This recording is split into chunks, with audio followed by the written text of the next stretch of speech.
Happy Halloween, everybody. Welcome to the Tom Bilyeu Show live. I am here with Rick. What's up, Rick? Morty. It's good to see. That was pretty good. I've been practicing. Nice. All right, we got the Jedi on the community. And behind the scenes, we got some... Oh, G, what's happening?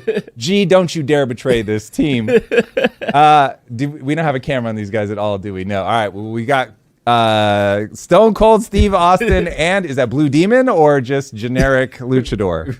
You guys will have to chime in on that. All right, listen, to all the people in the audience guessing that I would be Luffy, I tried. Amazon betrayed me. My order went from it's about to be here any second now to we're now delivering after you go live. So sorry, everybody. I did try. That straw hat was on its way, and I'm now going to have a straw hat apparently for next Halloween. All right. Well, without further ado, I am today's gingerbread because it was the only thing that I had in my closet that seemed plausibly Halloween themed, which I'm sure we will talk more about later. All right, everybody. Despite the outfits, there are serious things going on in the world. Trump and Xi met in South Korea. Trump gave the meeting a 12 out of 10 in typical understated fashion. The Pentagon is organizing a quick reaction task force in all 50 states to deal with potential civil disturbances. So they certainly see something on the horizon. Candace is going in on Turning Point USA for quote unquote betraying Charlie Kirk. If you guys haven't been paying attention to that drama, ooh, buddy, it is escalating and involves all kinds of conspiracy theories, including a Egyptian plane that was in Provo, Utah during the assassination. What's her phrase now? We don't know, but we know. Yeah, something like that. All right, well, we'll see how all of that unfolds. She is certainly going hard in the paint, putting her reputation out there, and she may cash it all in and be the Michael Saylor of conspiracies. We'll find out, but she is certainly making that bet. Kash Patel supposedly blocking Tulsi and the DNI from investigating foreign ties to Kirk's assassination. More details are going to be needed there, but supposedly there was a big blow up behind the scenes in a cabinet meeting that involved a lot of shouting. We'll see. Amazon stock jumps $250 billion in 60 seconds due to the cuts that they're saying are because of AI, and they had higher than expected earnings. So who knows? Maybe that really is why they're doing it. Michael Buries, however, the guy that called The Big Short, is looking at the stock market and saying that we really have a problem, and Heinz ketchup sales predict a deep recession, and that's all happening while 82% of Americans are living in a geographic area that is already in recession. So we got some crazy economic times, Drew. The thing that feels true to me is that things have just become wildly volatile and extremely unpredictable, and it feels like it's everything everywhere all at once, trying to track all of the different things that are happening that are hitting like sort of an amplitude of a threshold of excitement, people paying attention to volume, just its ability to make cultural energy is getting tough.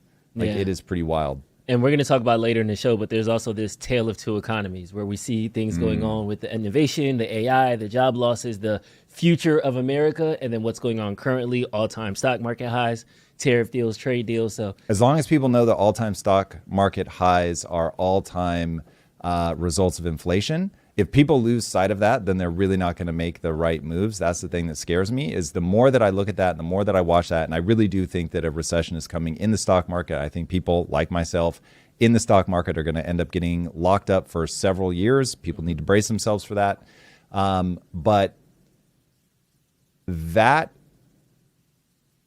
bifurcation and the racing away of the two different economic realities is going to continue to get terrifying. It is the reason for the need for these task forces. No one's going to say that on the surface. That's not what it looks like, but obviously beating the drum eternally of the underlying cause, that's what's happening. And so, yeah, when you have one economy that's thriving and then the vast majority of the country is in the part of the economy that's not thriving, you're headed towards problems. All right, well, let's jump into some news that came out of Washington yesterday. This is from the White House Twitter account. I had a great meeting with President Xi of China. There is enormous respect between our two countries, and there will only be enhanced with what just took place. To expand on that, we agreed on many things, with others even on high importance being very close to resolved. I was extremely honored by the fact that President Xi authorized China to begin the purchase of massive amounts of soybean, sorghum, and other farm products. Our farmers will be very happy. In fact, as I said once during my first administration, farmers should immediately go out and buy more land and larger tractors. I would like to thank President Xi for this. Additionally, China has agreed to continue the flow of rare earth, critical minerals, magnets, etc. openly and freely. Very significantly, China has strongly stated that they will work diligently with us to stop the flow of fentanyl into our country. They will help us end the fentanyl crisis. China also agreed that they will begin the process of purchasing American energy. In fact, a very large-scale transaction may take place concerning the purchase of oil and gas from the great state of Alaska. Chris Wright, Doug Burnham, and other respective energy teams will be meaning to see if such an energy deal can be worked out. We have to talk about that because China is outproducing us with energy, so an energy deal seems a little bit tongue-in-cheek there. It's not tongue-in-cheek. It is, oh, word, you're going to let us buy your energy that you should be deploying against your own country and your own energy needs, but you guys are so sucked up into green lunacy that you're going to let us come in and scoop all of this up. Dude, this one, okay, look, I get politicians got to politic. He's got to frame this as like, no, there's great respect. Everything is wonderful. These two are playing a very different game than they are going to publicly message. This is the two largest superpowers in the world who are like, are we like have you ever seen two dogs that are snarling at each other, but they come in and like slowly touch teeth and like lick each other a little bit? It's like, that's what this is. Like, hey, we're both ready to pop off. We are both in our separate corners, like retesting nuclear weapons. China is trying to build up their nuclear arsenal as fast as they can. China is trying to not depend on the West at all for their chip fab, all of that. They're building like NVIDIA, you guys are going to try to choke us out. Get the fuck out of here. Like, we're China. We're going to go make our own. We are the greatest manufacturers in the world by a country mile. And you think fabrication is where you're going to pin us down? Get out. So they've now got their own chips going. The US and China are locked in Thucydides' trap. Do not get confused about what is happening. Xi has spoken somewhat openly about this. You need only read the things that he's saying. And I can't remember if this is a direct quote, but this is so spiritually accurate that we are now going to be dismissive of America on the world stage. So these two are trying to leverage what they need from the other person to keep peace long enough to re-entrench and to re-get strong. Because both of us are in these slightly weakened positions, us far more than China.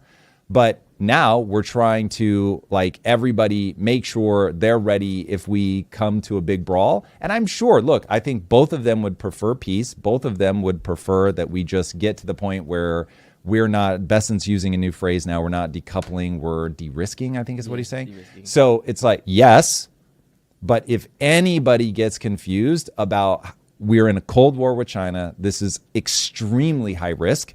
And so I'm encouraged. I love that they finally met. This is wonderful. And this is far better than those two not like coming in and like doing the dance. But if people are blinded by the surface level messaging and don't understand what's really going on beneath the surface, you've got China and Russia tighter than ever. I read some of their press releases in a deep dive that I did. I think it's the one that's already come out, so people can go watch that. And when you start looking at that, seeing that they're both building their nuclear arsenals, that Trump probably started doing the nuclear testing, announcing it right as he's going into the China meeting because he's been briefed that China and Russia possibly, maybe, allegedly have been doing some secret nuclear testing. So yeah, this is far more of a high wire act than they're going to make it sound. So yeah. Okay, I have the tweet pulled up about Trump and the nuclear weapons, but just to, like, hone in on this trade deal for a second. He's getting mixed results. Now, Scott Bessent, we love him to death. He's praising Trump. This is the best deal. He did everything. This was a positive win. And I know when we talked about it briefly yesterday, you said, at least a conversation is a step in the right direction. So I definitely don't want to say Trump got dunked on or anything like that. No, I don't think he did. I just don't want people to lose sight of, it's not like, oh, we've come to some final conclusion. They punted the rare earth China v. the world thing for a year. Yeah. But that's still looming. You have the two greatest economic superpowers coming together, and they are using every economic weapon that they have at their disposal. And they both have their swords out. They're not standing with their swords crossed yet, but they're both ready to play. And you have personalities in both of them that are like, well, I don't want to do it, but if you force me to, I will. And it's like, force you to? Who's what? So, but this is exactly how these things play out. Both sides feel forced because they both see themselves as, we are the rightful leaders of the world, and we're not going to back down. So the U.S. is like, we've been the leader of the world for, just undoubtedly for whatever, 70, 80 years. Some would say we're the rising power for 250 years, literally since our founding. And China's like, we've ruled the world more than any country. Once you start factoring in the 5,000 years of our history, we have a mandate from God to be the central kingdom. Like, this is our crown. We're coming out of the 100 years of humiliation. This is our spot. And by the way, the psychology of the human, the reason that Thucydides' trap has played out the last 16 times you've had this scenario, declining superpower, rising superpower, they have ended up in war 12 times, is because just psychologically humans can't deal with that. When you're the guy on the come up, you're like, I don't give a fuck about this. This guy is old, they're decrepit. Like, I'm the new person in town. He's gonna start acknowledging me. And then the old guy just can't give it up. They're like, no way. Like, we're the best, we're the biggest, and we're not gonna bow out gracefully. And so it is just a tractor beam of madness. Yeah. And then so then now that we kind of get just kind of laying out the land, let's talk about the energy thing for a second, because we do have a lot of energy reserves. We don't even, we didn't do coal. We stopped doing fracking. We're sitting on a lot of energy materials, but environmental claims came in. We stopped kind of using our own fossil fuels. We started going to other countries. Some say that's why we're going to Venezuela, but I'll save the tinfoil hats for later. Why do you think now then we're selling energy to China, to our point earlier where China is out manufacturing us? Is it just we're sleeping at the wheel and China's taking advantage of it? Or do you think there is an American economic advantage for us selling our reserves when we're at an energy producing low? Well, I don't think there's an advantage for us other than it's an opportunity in trade. So from a trade perspective, if we're able to get a deal with China and we see, okay, we have this resource, and if Trump is thinking, I'm going to be turning on every switch, I think it was more anyway, so you can take. It was David Sachs, I believe, that said it's all hands on deck for nuclear. It was either Sachs or Besant. Mm-hmm. So clearly, the administration has the intention to rev up nuclear massively. Trump certainly isn't shy about coal or anything like that. So it's possible behind the scenes they're working to spin things up, and they believe that in the future we will have a surplus of energy. But right now, to your point, data centers are making energy more expensive around them. So the fact that you're selling, honestly, right now, selling energy to me feels like Mao selling grain as people are starving to death. It is the most wild shit ever. It's like, listen, get your energy production up. And if you get to the point where you actually have an energy surplus, our energy costs are going down. Our data centers are like, we've got all you can eat. We're spinning up data centers left, right, and center. Nuclear is coming on board everywhere. And then you want to sell? But like, the AI race is going to come down to compute and energy. And right now, you are getting your ass handed to you massively, just stomped on by China's energy production. And the fact that you, as the lesser producer of energy, is selling to the guy, dude, it's what it's like. If I come up to you and let's say that you have something in small amounts and I have something in massive amounts, but I come to you and I'm like, no, I really want to buy that. And you're like, no, I couldn't part with it. It'd be really expensive. I'm like, yeah. No, just tell me the amount. Like, you're going to start going up just because you're like, why is he willing to buy it? And you're looking at your stash like, it's useful, but it's not that useful. So you should just be paranoid at the fact that the guy that has a lot more than you is still like, yo, give me more. So I think China is looking at this going, okay, we've now got chip fabrication down. We're ready to rock and roll. We've got energy, like just way outproducing these guys. We understand what the future looks like. And if you're running the algorithm in your mind that so far the way the AI has worked is the more chips and the more energy you feed it, the smarter it gets. Mm-hmm. Now all of a sudden the race is very clear. Who's got more chips? Who's got more energy? And they've solved, theoretically, the chip problem. We'll see, but it really does look, they booted NVIDIA out of China. NVIDIA went from 95% supply to China to 0. Wow. So that's China saying, we just don't need these second-rate chips anymore.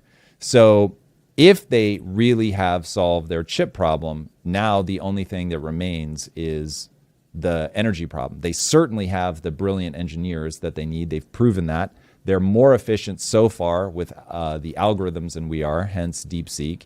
So this is one of those races that right now China is admittedly behind on AI, but they won't be behind forever, not at these rates. Yeah. Yellow Knight 9 said it's to cut in on Russia's oil supply because China is one of the biggest purchasers of Russian oil. So, very valid point for sure. He's mad at Putin. He wants to try to choke him off. But that doesn't, why he's doing it doesn't change the fact that he's doing it. It doesn't change the fact that China's like, even with all the energy that I'm producing, I still want to gobble more. Yeah. The U.S. should have the same policy. That's my take home. The U.S. should be trying to keep our energy costs low, making sure that our AI needs are met, making sure that all the people that want to spin up energy, like we have companies. So we talked about this in the last episode, like where should countries invest in infrastructure? Energy would be one of those places. Like we want to be the most absurdly energy rich country in the world because the single most important technology, the technology that's driving all of your gains in the stock market is AI. And you're not doing the things to make sure that forward facing, you've got plenty of energy. Now, I totally acknowledge that, yeah, from a cut Russia off perspective, it's great. When I say I am not worried about Russia at all, I am worried about China. Like people need to focus on China. And I know for a couple months there, we got real distracted away from China. China is the whole ballgame. China is what matters. And then with that, is this, I guess, a nod to Ukraine and a nod to Putin? It's a fuck you to Putin, if that's what you mean. But at the same time, I feel like China and Russia are close. So yes, like aggressively. I feel like China will like, okay, America, if you're going to sell us oil pennies on a dollar, that doesn't necessarily mean I'm going to mess over my friend either. Like, correct. Yeah. Like, and look, it gives Trump a great story. I'm sure he's going to beat the drum to death about we're trying to box Russia out. And it may even hurt Russia. But to your point, Xi's in the background. It's so, man, if people know the history here, it is so fascinating. So China used to be a vassal state of Russia. Now it's the other way. So, and I assure you, Xi is hyper aware of that. So Mao was like always trying to get things from Stalin. And there was like this sort of big bro, little bro thing going on. And now it's flipped. And so China is way stronger than Russia. And so for them, it's like if Xi has to walk in and pat Putin on the top of the head and be like, listen, I need to do this. I have my reasons. You're going to calm down. Putin's going to calm down. Putin does not want smoke with China. Yeah. So Xi's going to be able to do whatever he wants. And I feel like China is one of the only things giving him leverage still in this war against Ukraine and all these other things. Whether it's the only thing, like, look, they're just... I'm just saying, if Russia's isolated, I think that changes the dynamics of their Ukraine. Yeah, fair. Very fair. All right. Now, speaking of war, let's jump over to the nuclear program that Trump wants to spin back up. This is another True Social tweet from Trump. The United States has more nuclear weapons than any other country. This was accomplished, including the complete update and renovation of existing weapons during my first term in office. Because of the tremendous destructive power, I hated to do it, but had no choice. Russia is second and China is a distant third, but will be even within 5 years. Because of other countries' testing programs, I have instructed the Department of War to start testing our nuclear weapons on an equal basis. That process will begin immediately. Thank you for your attention to this matter, President Donald J. Trump. I love that they call it testing. This is literally just flexing. Like, yeah, you're reminding us that you have nuclear weapons. We would like to now remind you that we have nuclear weapons. And we're the only country that actually dropped one. Yeah, twice. And here is the thing. I've said many times that I wish kids knew what it was like to grow up in the 80s. Mm-hmm. And, well, you're getting a little bit of a taste, but in the worst possible way. Like, in the 80s, it felt like America was the best. We believed in ourselves. Like, this was like, don't worry, we're not going to get backed down by anybody. This is a moral fight, a righteous fight between communism and freedom. Oh, God, it was just like so rally the troops. And now it's just scattered and feels. Isn't that crazy that communism is back? Like 80s was all about like, we're going to stomp out communism. And now it's like, it's just old enough that people forget. And like bell bottoms. So I really enjoyed my time with Roman Yampolsky. It'll be interesting to see how people take to the episode. But getting into like debates about doomerism, how the human mind works, like what you can convince people of, like you begin to realize very quickly that the human animal does not think logically. So Roman is like, you obviously have to stop developing superintelligence, like obviously, because the downside, you've got Elon Musk being like, well, I suppose there's a 20-30% chance that this ends in the entire destruction of the human race. And people are just like, oh, okay, cool. Well, you're saying there's a 70 to 80% chance that we do just fine. And it's like, we just keep marching forward because humans reason emotionally. They do not reason logically. And the fact that scientists have demonstrated over and over and over, if you selectively damage the region of the brain that processes emotion, people seem totally normal until you ask them to make a decision, and then they can't. And you realize, oh, without emotion, the person actually cannot put things into a hierarchy. It's emotion that goes, this thing is better than the other thing. Even if you can give me the logical reasons why you're better off eating a steak than a Twinkie, when I go, which do you want? They'll just be like, I actually cannot make that decision. And so they'll just like sketch out. So it's wild. So when you start trying to, I mean, this is the thing that I lament so often as somebody who yells into a microphone for a living. The only way to persuade people is to give them emotional arguments. I hate everything about that. So have you ever heard the famous quote? People don't remember what you said. What they remember, they don't remember what you said. They may not even remember what you did, but they'll always remember how you made them feel. So we are designed, for better or worse, to think through problems emotionally. And that's terrifying when nuclear weapons are the thing you're thinking through emotionally. I just watched House of Dynamite on Netflix. I haven't seen it yet. Don't watch it. It's terrible. No? And the whole premise is that it's a nuclear attack and we're trying to figure out what happened. And it has no ending. I don't know, like the writer thought they were being like clever. Yeah. And it's just, there's no resolution. Literally, there's no third act. I'm not being hyperbolic. There is zero third act. Like, I can't wait to see how this ties together. Credits roll. What? No, literally. Yeah. I looked around my room like, wait, hold on. And then I Googled it and everybody said the same thing. Like, there has no ending. And everybody's like, that's the point. It's not supposed to have an ending. That's not how movies work. Right. So I know like nuclear war is going to kind of be more talked about in the zeitgeist, and we're going to talk about the goods and the bads and things like that.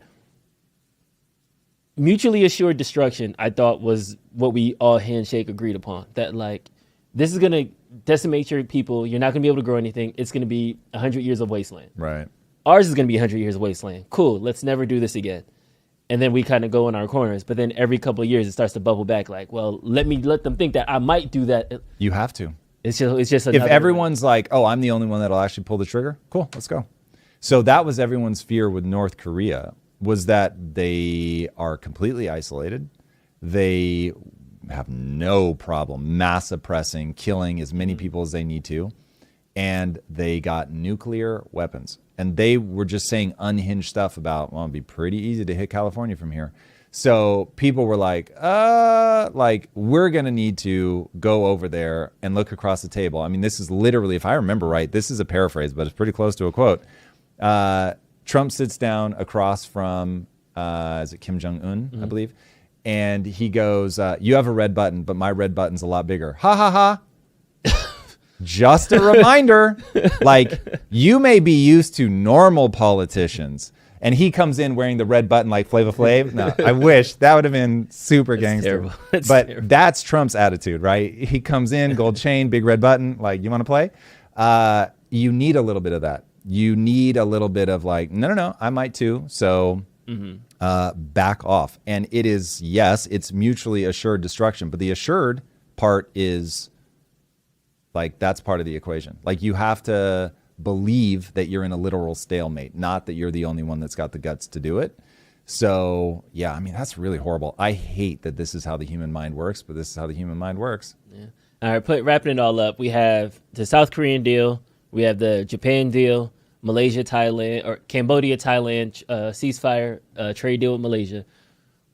Trump did come back with 4 signed copies and another I helped stop a war under his belt. I don't think you can really, like, if you want to say Trump is a lunatic, look at what he's doing domestically. Mm-hmm. If you want to say that Trump is a lunatic, you're not going to find that on the world stage.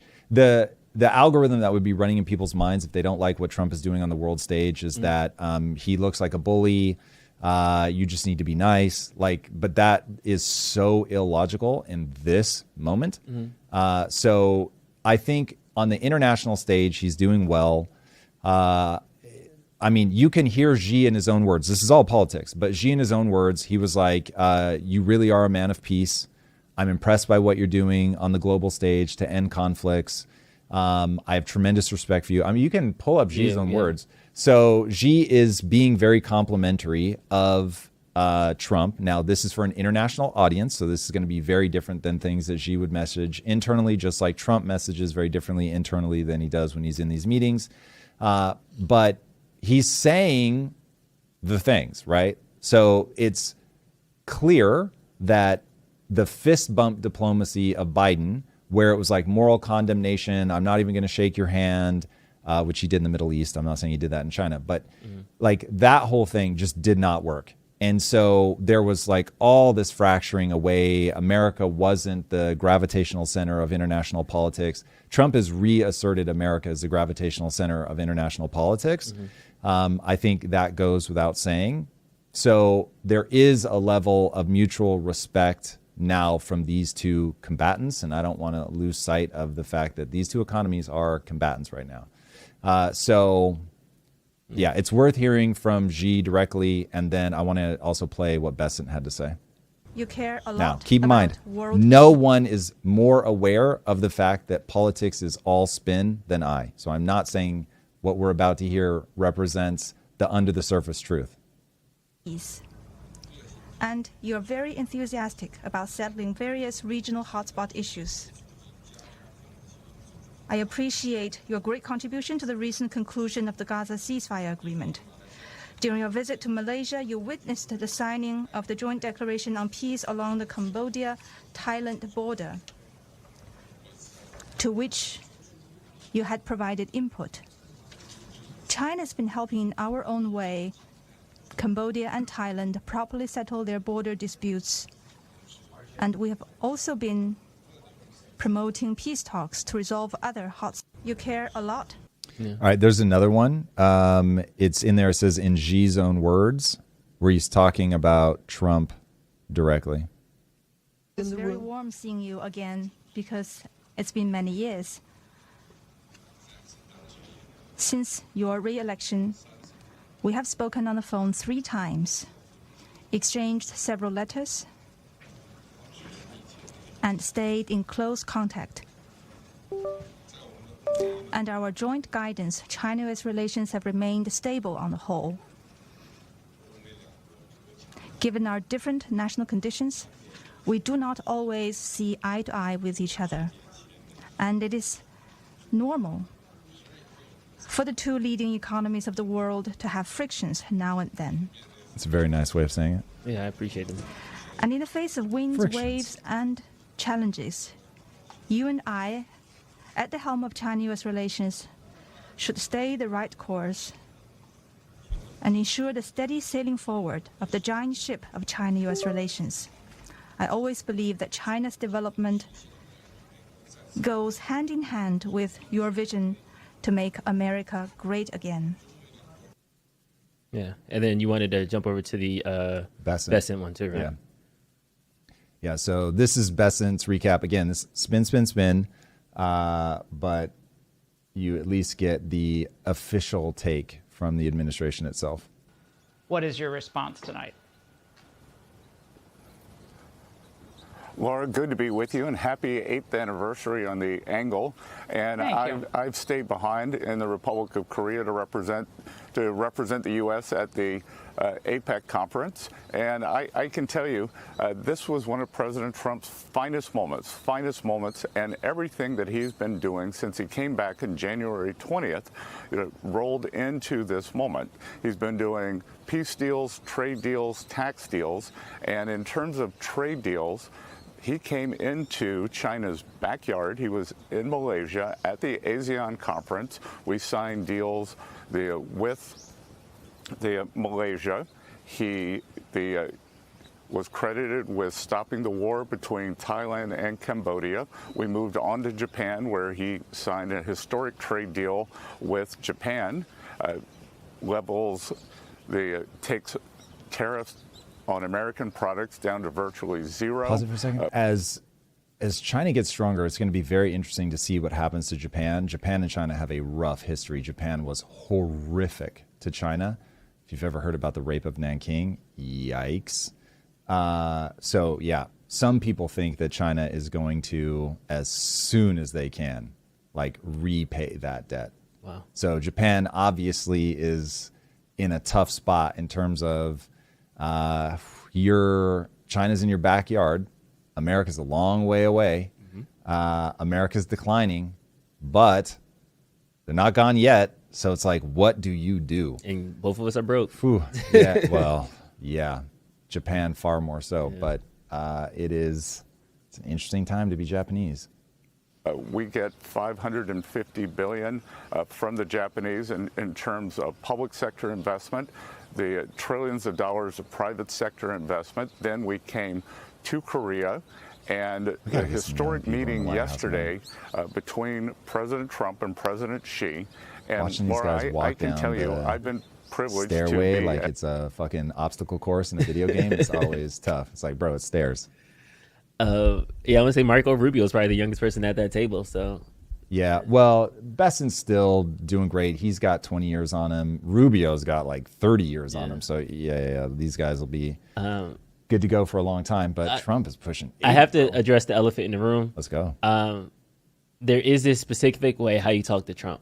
Putin showed us the blueprint with all the trade peace deals. Trump, you're the best. I couldn't do Miss Universe without you. Right. You're so good. We're going to wrap up this war in 2 days. I got you, bro. Bomb, bomb, bomb, bomb, bomb. Right. 2 months later, we haven't done anything. I feel like Xi did the same thing, kind of. I like that you're you're a man of peace. You're going around the world saving everybody. We couldn't do this without you, Trump. You are making America great again. Thank you. Korea's gifted him a crown.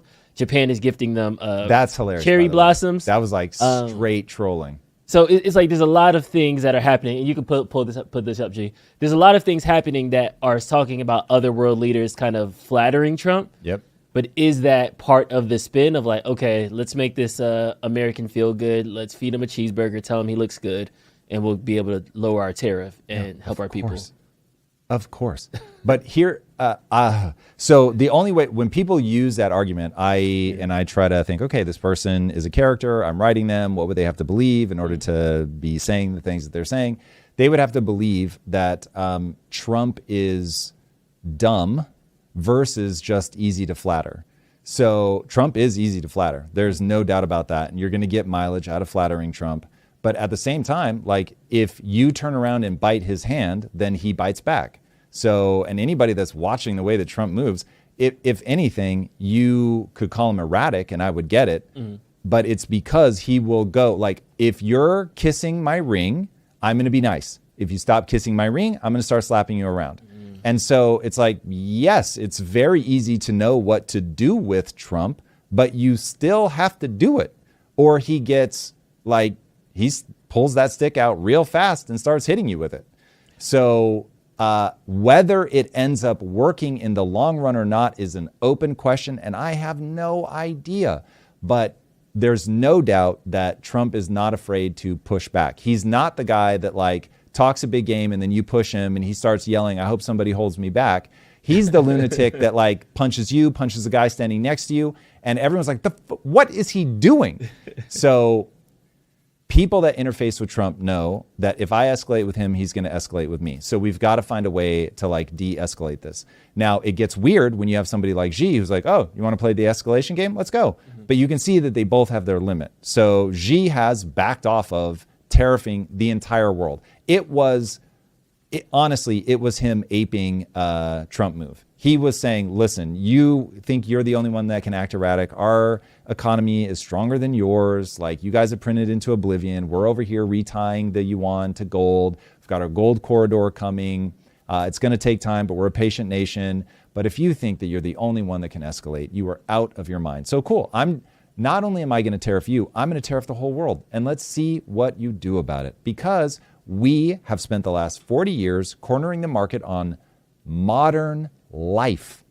Everything in modern life runs through us. Now, the great news is, just like us choking them off from the chips forced them to develop their own chips, and now they're independent, them choking us off and the rest of the world off of rare earth is now making everybody eager to do rare earth deals, so that we've got another thing going that everybody's not beholden to China. And so, the read that Trump is just some buffoon that you can go and say, oh my God, your hands are so big, like gold crown for you, that he's then going to be like, oh cool, I'll do whatever you want and I'm going to stop thinking about getting what I want, is just, it's literally stupid.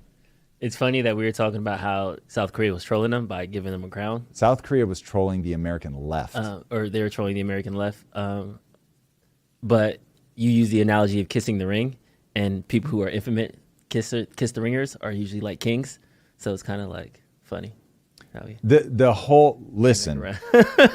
if Trump could be, he'll say he doesn't want to be a dictator. Yes, but yes, he believes that he's benevolent. He believes that he is right. This is the problem. Elites, the very mindset that leads them into these positions is that I know better than you. I'm smarter than you. I can be trusted to make these decisions. And so this is why George Washington was so profound when it happened, because all of Europe was like, this guy's just going to make himself king. He's not going to call himself a king, but he's a king, like de facto. He has done everything right. All of America loves him. He's just served 2 terms. America's behind him. They're doing great. There's no way this guy's going to recede into the background. People are asking him to stay in office. And so he's, of course, going to do it. And then he doesn't. And that sets the stage for, that's not what America's about. We just fought this war to not be in that position. The rare breed of person that can do that, admittedly, while he has slave teeth in his mouth, okay, let's not lose sight of that either. But the rare man that can do that is extraordinary. So most people, when they get the ring of power, they just want to hold it forever. And you had a guy that just spent so many years on the battlefield. He was like, I just want to go back to my house and chill with my wife. Literally, he's like writing about it. Like, I just want to get out of this. And does it truly out of a sense of duty to his country. But when he finally is like, listen, I've done the thing. I'm getting old. I would like to go back. Keep in mind, he was like 64. I would like to go back to in politics age these nowadays. Days. It's just an extraordinary story. So I don't think Trump has it in him. I think that if given he called the running as vice president and then having the president step down, he called it too cute, which admittedly I was very grateful to hear him say. But if he could find a way to do a 3rd term, he would. Well, sure. Steve Bannon is trying his hardest to do that. Dude, Steve Bannon is making like promises. That guy's freaking me out. All right, we got a super chat. Yeah, we do. Super chat. From Kevin KB Books, do you think that Trump could play the stock market right now? The feds can't get all the data because of the shutdown, so no corrections. I just feel like the billionaires finally bought the government 100%. Oh, that's not my read on the stock market at all. The stock market right now is a result of all the money printing. It's basically one of the few places to hide from that. Remember, and I used to take a lot of shit about this, and maybe because I just don't say it as often anymore, people think I don't believe it. The stock market is a gambling machine. So the stock market is the Vegas of companies. So you get to go in and you get to say, oh, I think that company is going to do better, and so I'm going to bet on it. And I have to do that because you're stealing my money through inflation. And by the way, this is like the stock market is a modern miracle, and I am so glad it exists. But the problem is it is just confusing enough that basically only people with a certain level of intellect are going to ever be in it in a meaningful way. And so that creates a travesty that I'll spend as much time talking about as people want to. But that the stock market is so fragile right now that this is not anything other than you get wealthy in the stock market in, I can never remember, nominal, I think nominal. So it looks like you're getting rich, but in reality, you're not. The stock market only outpaces inflation by like 3% or something. So trust me, it's better than not being in the stock market. But the way to win big in life en masse is to build something of value. The next way is to be really good at financialized markets. But really, that's just about escaping inflation. That's why it's really a tiny, tiny, tiny, tiny, tiny percentage of people that are able to actually get wealthy in the stock market. It's just hard. If you're an active trader, it's hard. If you're willing to do 30 years, then you can compound, and that becomes incredibly useful. But anybody that thinks, oh, wahaha, like everybody in the stock market is winning, it's not true. Like anything, it's going to be a small number of people that garner all the wins. And most of them started the company in the first place. Not all of them for sure, but most of them. And then I've got another question from the Science Spark that I wanted to bring up. How is Trump slapping tariffs on our economic allies and thus strengthening their ties to China to avoid volatile U.S. policy, not lunacy? It runs counter to the goal of weakening China. Well, so it depends on how we're defining lunacy in this moment. So somebody in the chat just said, why can't we have a normal world? Here's the bad news. Given where we're at from a just every moment in time is a snapshot that reflects what humans are really like. And so remember, the reason that Ray Dalio has made as much money as he has is he recognizes that these moments just loop and loop and loop and loop and loop and loop and loop because this is how humans are. So depending on, I'm going to guess the person that said that is either very young or they're like my age, so that you've seen both. Or you've only seen one. If you've only seen one, you have no sense of, oh, these are patterns that recur over and over. If you've seen both, you admittedly go, well, there was a time that was better than this, and I would like to go back to the time that was better than this. But these are the cycles. These are the cycles, okay? It's known as the big debt cycle for a reason. It is very predictable. It has 6 stages. You're just in the weird stage. You're in the transition from it used to be good to everything really sucks. And so it's just not a fun moment, but this is how humans are. And so looking at Trump trying to reestablish dominance, power, whatever word you want to use for America on the world stage is absolutely critical. It is what you would expect of every declining empire. Look, as an American, I don't want to think of this as the sort of last gasp of a dying empire. But if you model it like that, it's not going to be very confusing as to why he's doing what he's doing. He has to reassert himself where he can. He has to bluff a lot, overplay hands to try to get people to fall back in line because you still do have a lot of power. You've got so much legacy momentum that you can bluff. It's like when you're big stack in poker, you can bluff in a way that somebody that's small stack can't, because for them, one mistake and they're done. Whereas if you're big stack, as long as you're not doing something stupid like going all in, then you can bully people off the table. So Trump is 100% trying to do that. It is a rational way to play the game. Once you're up at 30,000 feet and you're looking down at what's really going on, how the table is set around the world, it does feel erratic because he's got to bully people because we're losing power by the day, not gaining power based on our economic choices. And he's also playing a game of chicken. The policies that he's doing monetarily have a chance of working. They also have a chance of going horribly wrong. See Argentina. So these are very difficult games. Had America not stepped in with Argentina and done a currency swap, it looks like they would have really had a problem. Milei probably then would have lost the election. America goes in, props them up. Milei wins the election in just a massive landslide. I haven't looked closely enough at it to know if the following analysis is accurate, but it certainly feels accurate at the headline level that basically, if I'm the poor in Argentina and I'm like, okay, he is making our lives better. It got real dicey there for a second, but he's got very powerful friends that short us up because we're ideologically aligned. And so, yeah, I'm going to vote for more of that. I'm going to vote for more of the guy that can get the strongest economy in the world, maybe second place, to prop up our currency.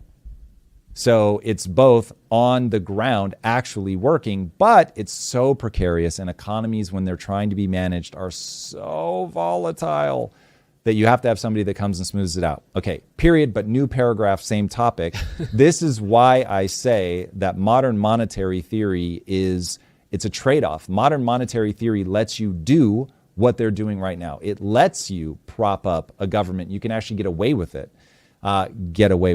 You basically put the taxpayer on the line if it goes poorly. Now, according to Besant, we're actually, quote unquote, making profit off of the currency swap that we've done with them. I haven't looked at that closely enough to know if that's actually true. Yeah, allegedly we did the 40 billion. Then when he won the election, the markets turned, similar to how when Trump tweets, the markets turn. So then their $40 billion investment did have a return. For now. Yeah, but if we we'll sold see. and like day traded it. And the thing that should scare people, though, is if it went bad or goes bad before that we get back out of it, the taxpayer has to cover that through inflation. But again, because people don't because people don't understand money printing, they don't realize, oh, you are paying for it. So it gets all wild. Anyway, those are hopefully very useful details to answer the question of why it seems like lunacy, but actually as you get down into the muck and mire of it all, there is potential that it works out well. There's also potential it blows up in your face. But from where I'm sitting, you have to try something. Nice, ipso facto. All right. On this episode of The World Is Not the Internet and Social Media Is Not Real Life, Britain has been banned from the UK. I am so conflicted by this, and Drew's going to tell you all about it in a second. But so all of my in-laws live in the UK, and they just got slapped in the mouth. So I'm like, don't love that. Mm-hmm. But Keir Starmer is a lunatic. And so, FAFO. Let's jump into it. The UK is facing a diplomatic and intelligence earthquake after Israel withdrew its diplomatic, intelligence, and security support to the UK. This led to Foreign Secretary Lamy's plane, which was en route to Tel Aviv, having to turn around mid-flight and return to Heathrow Airport. Disgusted by the actions of Premier Minister Starmer... Okay, pause for a second, because I have a feeling, I don't think this tweet ever goes on to explain it. So Keir Starmer recognized Palestine as a state. I think that's what this is all an echo of. The condemnations of Netanyahu plus the recognition of Palestine as a state. And now Israel is basically saying, oh, really? That's where we're at? Cool. All those things that we were giving you that we never really talk about, all the intelligence, that's gone.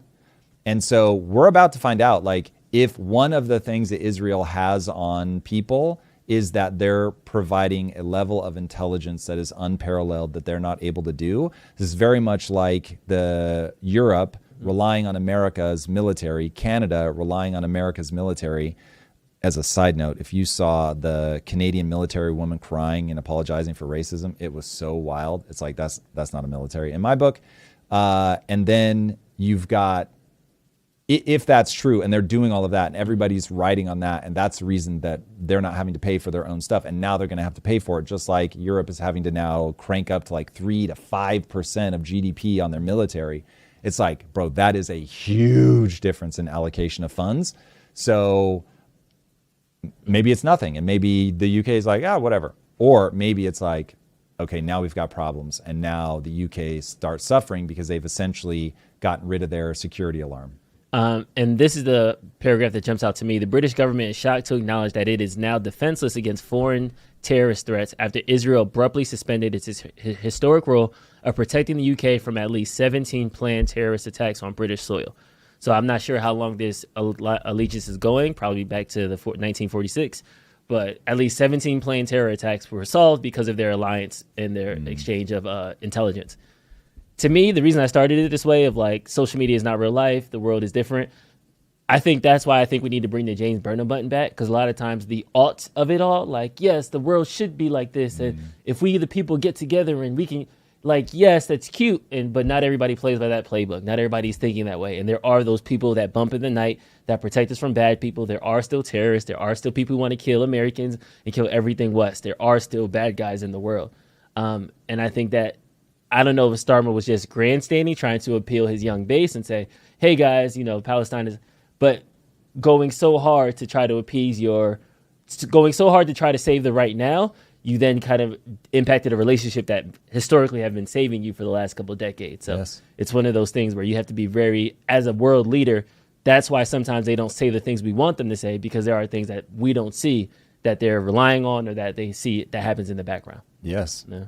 There is a very uncomfortable truth to be faced, which is that there are things that the government doesn't tell you because you would never morally stand for them. But if you morally stand down, then you get mass murder, you get levels of problems that are deeply uncomfortable. This is why I find talking to Andrew Bustamante is so fascinating, because he'll talk about that gray area. He'll talk about moral ambiguity. He'll talk about moral relativism, where it's like, yeah, I wouldn't do that in that part of my life, but I would do it over here. Like if I knew that I had to do insert horrible thing to save the country, then I would do it. And it's like, whoa, there are people that you're relying on that are good like that. Like they'll do that thing that you don't want to do. I forget what Lisa and I were watching, but there was somebody who was legitimately like just dead shark eyes. They were excited to kill. I don't remember what they were doing, but I was like, whoa, like that is a person that you don't want to be on the wrong side of, because they just don't have the empathy about killing that the normal person has. And I was like, to be honest though, from a like evolutionary standpoint, you need a couple guys like that in the village. Like think about the berserkers in the Viking like raids and stuff. You wanted the guys that were like, they had no problem killing. Not only did they not have a problem killing, they were kind of excited by it. So they would, some people think that berserkers were shrooming up, but like they would do drugs or whatever, but they would go into that battle naked and just kill. And they just wanted to kill. And I can't fathom that, dude. I'd be like, but this person might have a family. So I have to have my loved ones under immediate threat for me to click. And I can feel the switch flip in my brain where I'm like, kill them all. But man, there are some people that's just, they lead with that. We've shown the clip before, but there was a guy that was on Rogan. Yeah. I forget his name. But he was like, he's talking about the lone survivor thing where the guy's being like hunted by whatever, 7 Taliban. And the guy goes, you want to see 7 dead Taliban real fast? Stalk me. And he was just like, he just couldn't understand how these guys were writing books and whinging about these 7 Taliban, like trying to kill him. He's like, bro, you turn around and you kill them all. And he was talking about his own kill count. And he was like, I stopped counting at 100. And you're like, God damn. So there are people like that. They just don't process the world in the same way. So anyway, I say all that to back up your point about there are bad men in the world, almost always men, and they will do horrible things to you if you let them. And they will keep moving forward until they meet resistance. And so the West right now has to decide at what point they put up resistance. Like, we haven't even talked much about this Brazil thing. Yeah. Where do people fall in that?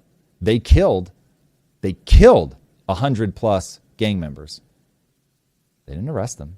They killed them in the forest. So they knew every time we raid the favela, they run into the forest. So they put a bunch of guys in the forest, raided the favelas, they ran into the forest, bang, bang, you're dead. Sheesh.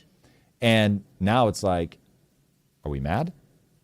Or are we like, you can't let these people terrorize? Like, the favelas have been just like no-go zones for the police, completely overrun by criminals.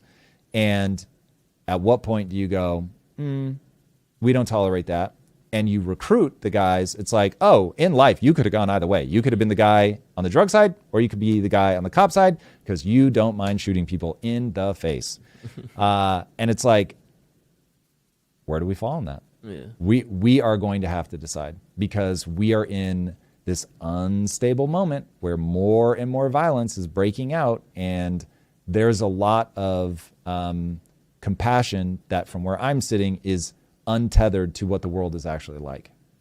In this situation, back to Keir Starmer in Britain, is this similar to America, where we now need to spin up our own manufacturing? Does Keir Starmer need to be like, oh man, I need to replace that intelligence? Or is there some things that you can't replace? Are there some, you know what I mean? Are there some dirty handshakes that you just have to do when you get to that certain level? It's a question of will. Like, does the UK feel like they are willing to invest the money? I won't even say that they have to do dirty handshakes, but are they willing to invest the money? Are they willing to build out that infrastructure? Are they willing to train their agents? Are they willing to send them around the world to do like, there was I only read the headline, but it was a really interesting headline about a former Mossad operative who's like, bro, let's talk about the Israeli pager thing where they got all those Hamas guys with the pagers. He's like, technology like that created by the Mossad is in every country in the world. Sheesh. So, dude, okay, listen. You, by all means, hate Israel if you want. There is a book called Rise and Kill First, or Rise Early and Kill First, and it's from a biblical verse that is so gangster. And the verse, paraphrased, is if a man is coming to kill you, rise early and kill him first. Now, people have been trying to take out Israel for a lot of decades. That's a lot of years to plan, to have risen early.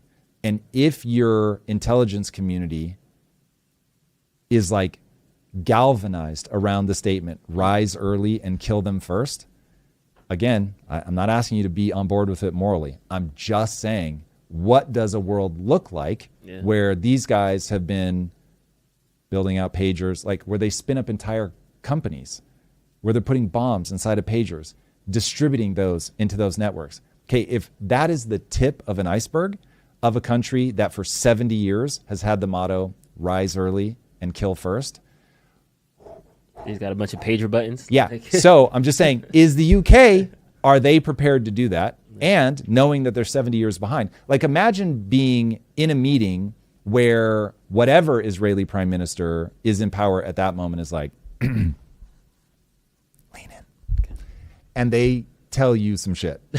And they're like, listen, we've got pagers that we've been selling since the 90s, bro. And there's just a button on my desk. It's like pagers, cell phones, satellites, UK pagers, blenders, America. You know what I mean? Oh, like wait Air until, fryers. bro, wait until the Roomba like comes up to your foot and starts blinking red, right? And you're just toast. And you're like, oh wait. And they're like, bro, those are just the ones I'm willing to tell you about. And you're like, okay, I see we're playing a totally different game here. And so when that guy is like, are you gangster like I'm gangster? Because I just blew the nuts off of a whole bunch of Hamas fighters. I shoot rockets through windows into apartment complexes. I'll fucking go to Qatar. I don't give a fuck. Like, is that where you're at, Keir Starmer? Because if it's not, you better start talking nice. Yeah. And we're about to find out. Again, I'm not going to bat for it. I'm just saying we're about to find out. We're about to find out how much of the world relies on Israel doing the gangster shit. And I will 100% step into my ignorance on this because I am a alt person. If there's a nuclear attack tomorrow, I'm like, let's talk about it and let's see. I'm not a preemptive striker. So my country will get blown up first in the nuclear war. I know we going out, but we're going out on morals. But as a world leader, though, there are certain things you just have to you have to really consider before you say something. Yeah. And it's that level of weight. I think we lose that in this social media. Everybody wants a soundbite. It's easy for everybody to step on their soapbox and say, I would never, da-da-da. And then it's like, yeah, it's easy to say when it's you and 4 people that you live with. But what about when you have a country of 67 million? What if you have international relationships that do like these? Like, it's crazy. Like, there's all these tied things. So it's interesting to kind of see that. I mean, when you realize... Everybody say I'm not voting. Don't vote for me. Please don't vote for me. Because I lead with love. And love doesn't rule countries. Yeah, much to my dismay. When you think about international politics is entirely a trolley problem. And you're just like, okay, God damn it. I have to pull the switch over and over and over. And I'm just killing people left, right, and center.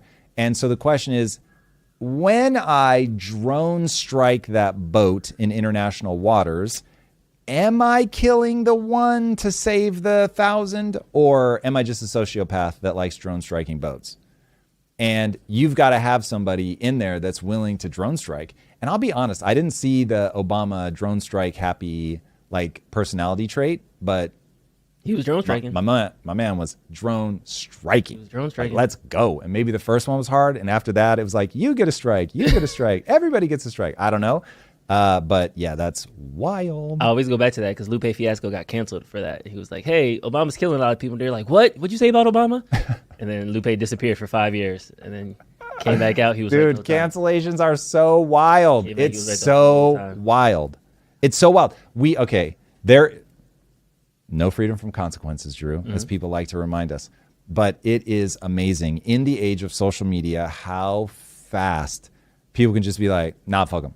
Like you just get a sense of, it's an unstated sense, but we all sort of are vibing on something. And then it's like that becomes the thing that you can't say or talk about or whatever. And so people can get that sort of cultural drone strike. Like all of a sudden, Lupe says what I'm sure seemed pretty innocuous, and then it's just the camera goes bright for a second. Lupe's like on smoke with like burn marks. He's like, "What the hell just happened?" At the Grammys, best new album disappeared for 6 years because he says about Obama. But it's wild. That's neither here nor there. Okay, we got to do it. I've been waiting for this all week. Where are we at here? It's time. Oh, tinfoil hats. Let's go. It's time. We're here, guys. We're here. We got our tinfoil hats. We got to talk about Candace Owens, man. Let's do it. How deep in the rabbit hole are you? Because I'm pretty deep. I'm deep enough. I can go with you. I can hang. Okay. Yeah. You might be able to like really do the free diver and like go all the way to get the pearls, but I'm in there with you. Okay. I'm doing okay. Before you even jump into it. Yep. Disclaimer. Allegedly. We have tinfoil hats on. Play the clip in court. You'll see the hat. I'm dressed as a gingerbread man with a tinfoil hat on. I would like to think I can say whatever I want at this point, and people will know. We don't know. Allegedly. We're trying to figure it out like everybody. We don't know, Drew, but we know. But we don't know. We don't know, but we don't know. From what you've been reading so far, from what you've been hearing, yep. Do you think that where there's smoke, there's fire, or is it just still kind of ass dry? When I look at this, what I see is Candace believes what she's saying. Mm-hmm. If it comes out like tweets leak or text leak or something, and she was like, I'm just clowning on the world right now, admittedly, I'll be like, whoa, I did not see that coming. I am 100% bought in that Candace believes the thing she's saying. Mm-hmm. Now, when you start looking at some of these things, it's weird. The guy on the phone, like instantaneously, is so weird. The guy doing the selfie video where it feels like he's totally faking and is like, he's dead. So weird. So I will give Candace, she had a really great point. I don't know if we have a clip that you want to show, but she made a really great point. Your good friend, your colleague, somebody that you've worked with for 10 years just got shot. What do? Like, what are the sort of evolutionary responses you would expect? Okay, everybody in the crowd does what? They all duck. Because you just heard a fucking gunshot, and you see somebody go down, blood gushing everywhere. Ducking makes all the sense in the world.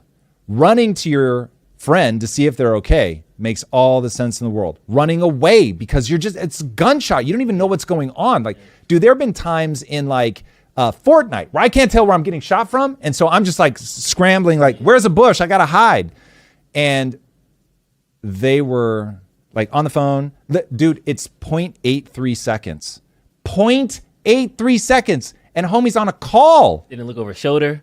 Did like you got to show the clips. These are wild. It's nuts. It's nuts.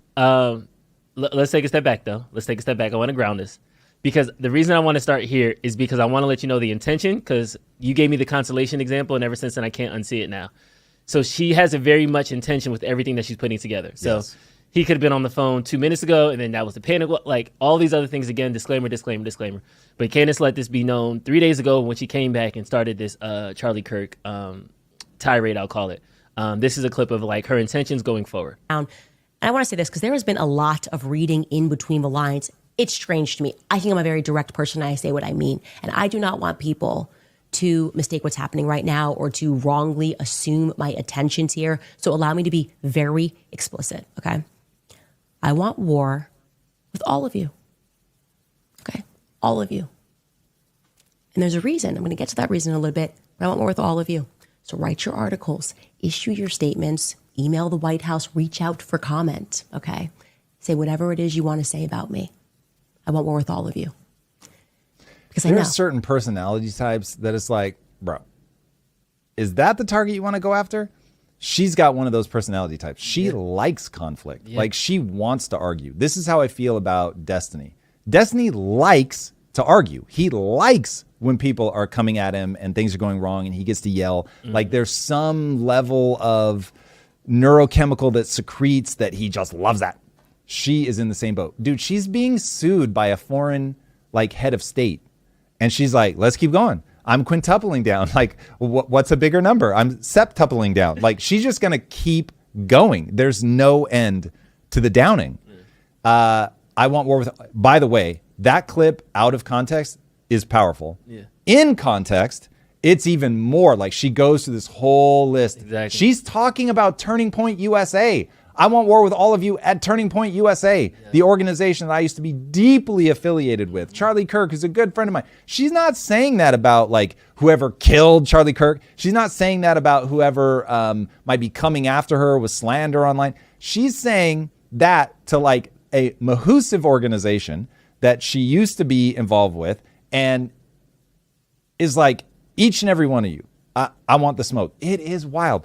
Like, yeah, she's just going to keep going. That's why I say she is the Michael Saylor of conspiracies. Yeah. She is all in, totally everything on the line. If this implodes, it will be nuclear. Yeah. And she's just making enemy after enemy after enemy. It's wild. But again, she believes what she's saying. So she has receipts for whatever they're worth. We'll see if they hold up, but she's got receipts. She's got some internal logic, because right now she says she's fishing. So she's just trying to get people to, like, reveal themselves. Yeah. She is looking up at the sky. She's not necessarily putting it all together and saying, this is exactly what happened, but woo, buddy. And it's interesting. So the war clip was on Monday. Tuesday was a weird video, and I'm purposely not playing certain things because I don't want to get caught up in the defamation lawsuit.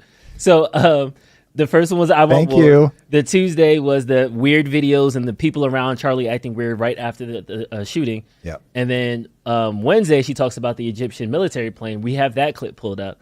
But what's interesting is the New York Times released this article, Officials access to FBI files in Charlie Kirk case drew pushback. Yeah, this is, I don't know what to do with this one yet. Yeah. More information hasn't come out about this yet, right? It's not, just this article in her. Yeah, I just keep hearing hearsay about this. But yeah, read that. But yeah, Candace tweets that this article is literally about how Kash Patel is upset that Joe Kent and Tulsi Gabbard are trying to do their jobs and solve the Charlie Kirk murder case. It's like Kash Patel wants to be the sole point person on this. Why? I don't trust him at all. So yeah, Kash Patel's really eroding public confidence in him real fast. Yeah, when it's NBA players, he wants to take victory laps and high five everybody. And here you can have all the files and all the people that was involved. And these are the 16 mafia members. Then it came to the Epstein files, and he starts blinking weird, and he starts looking around, and now he doesn't know. Now with the Charlie Kirk thing, he's starting to hide the files. So it seems like things are connecting. And then now let's put the cherry on top with this new, this latest inquiry, where Candace Owens says a whistleblower has revealed that just days before the Charlie Kirk's assassination, an Egyptian military plane landed in Provo, Utah, dropped off military subcontractors, and departed the same day Kirk was taken out. The whistleblower, who fears for their life, claims the aircraft was there for a top-secret mission rather than routine servicing. Owens is now daring Kash Patel to dispute this claim. So to have that article released on the day that she's saying this... Yeah, this is one of those, though, where I'm like, okay, is she schizophrenic? Like, is she just seeing patterns where there are no patterns? Like, who knows why the Egyptians were there? And it was something like either that very plane has been to the U.S. She's like, this plane hasn't even been to the U.S. more than 3 times in the last. And then she says a number, and it was like 9 days. And I was like, wait, what? No, it wasn't that bad. But it was like 6 months. It wasn't like some insane long time. Yeah. So it's not like they've never been in the U.S. before. They've never done this before. And so is it weird that they were in Provo? Yes. But also, I can't help but point out, this is also somebody who believes that your dreams really do tell you something. And so she's like, I had a dream, and Charlie told me that he was betrayed. And so basically, she doesn't say, and now I know it's true. But she tells people, trust your gut. I'm always screaming to people, do not trust your gut. Do not trust your gut. This is why you are divorced 3 times. You're broke as hell. Like, you trust your gut way too fucking much. Like, listen, people, you just cannot be like, I have a feeling, therefore it's true. So, she does just enough stuff like that where I'm like, come on, Candace, like, cool. You feel something building. Got it. I'm going to be very cautious. I need to actually be able to connect the dots, cause and effect. Like, then I'd be like, whoa, if she's really seeing a string of things that she can tie together, she's like, this leads to this, leads to this, and she doesn't have to insert God told me so, or I had a dream where like, once that becomes a beat on the timeline of how I know what's going on, I'm just like, oh God. And so it could all be right. I want to be very clear. I have no idea. But boy, oh boy, these could also be random ass dots that don't belong together at all. Can we get a poll going in the chat? And the poll simply like, are they telling us the truth about Charlie Kirk's murder? Well, I mean, even I'll vote no, they're not telling us the truth. Okay, The FBI, at a minimum, is trying to keep their case, like, keep the integrity of their case. They don't want this information getting out. Okay, how about this? Did Tyler Robinson really do it? Did Tyler Robinson act alone? Did Tyler Robinson act alone? And then we'll jump into this Candace clip about the military aircraft. I can now report to you that it is a fact that on 9/4, there were, this was not some dropping by in Utah as they were trying to claim because the plane needed to be serviced. But that could be a lie without it being tied to Charlie Kirk. That's what I'm saying. Like, they could be lying. Maybe it really was a top secret mission. But why does that immediately mean that it... And how far from UVU? Is that the university? Is that in Provo? Or is it like a city or two over? That I just don't know.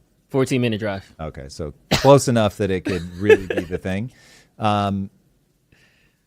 So, yeah, I mean, just because you can't dismiss it for that reason, like whatever they say, lack of evidence is not proof of lack.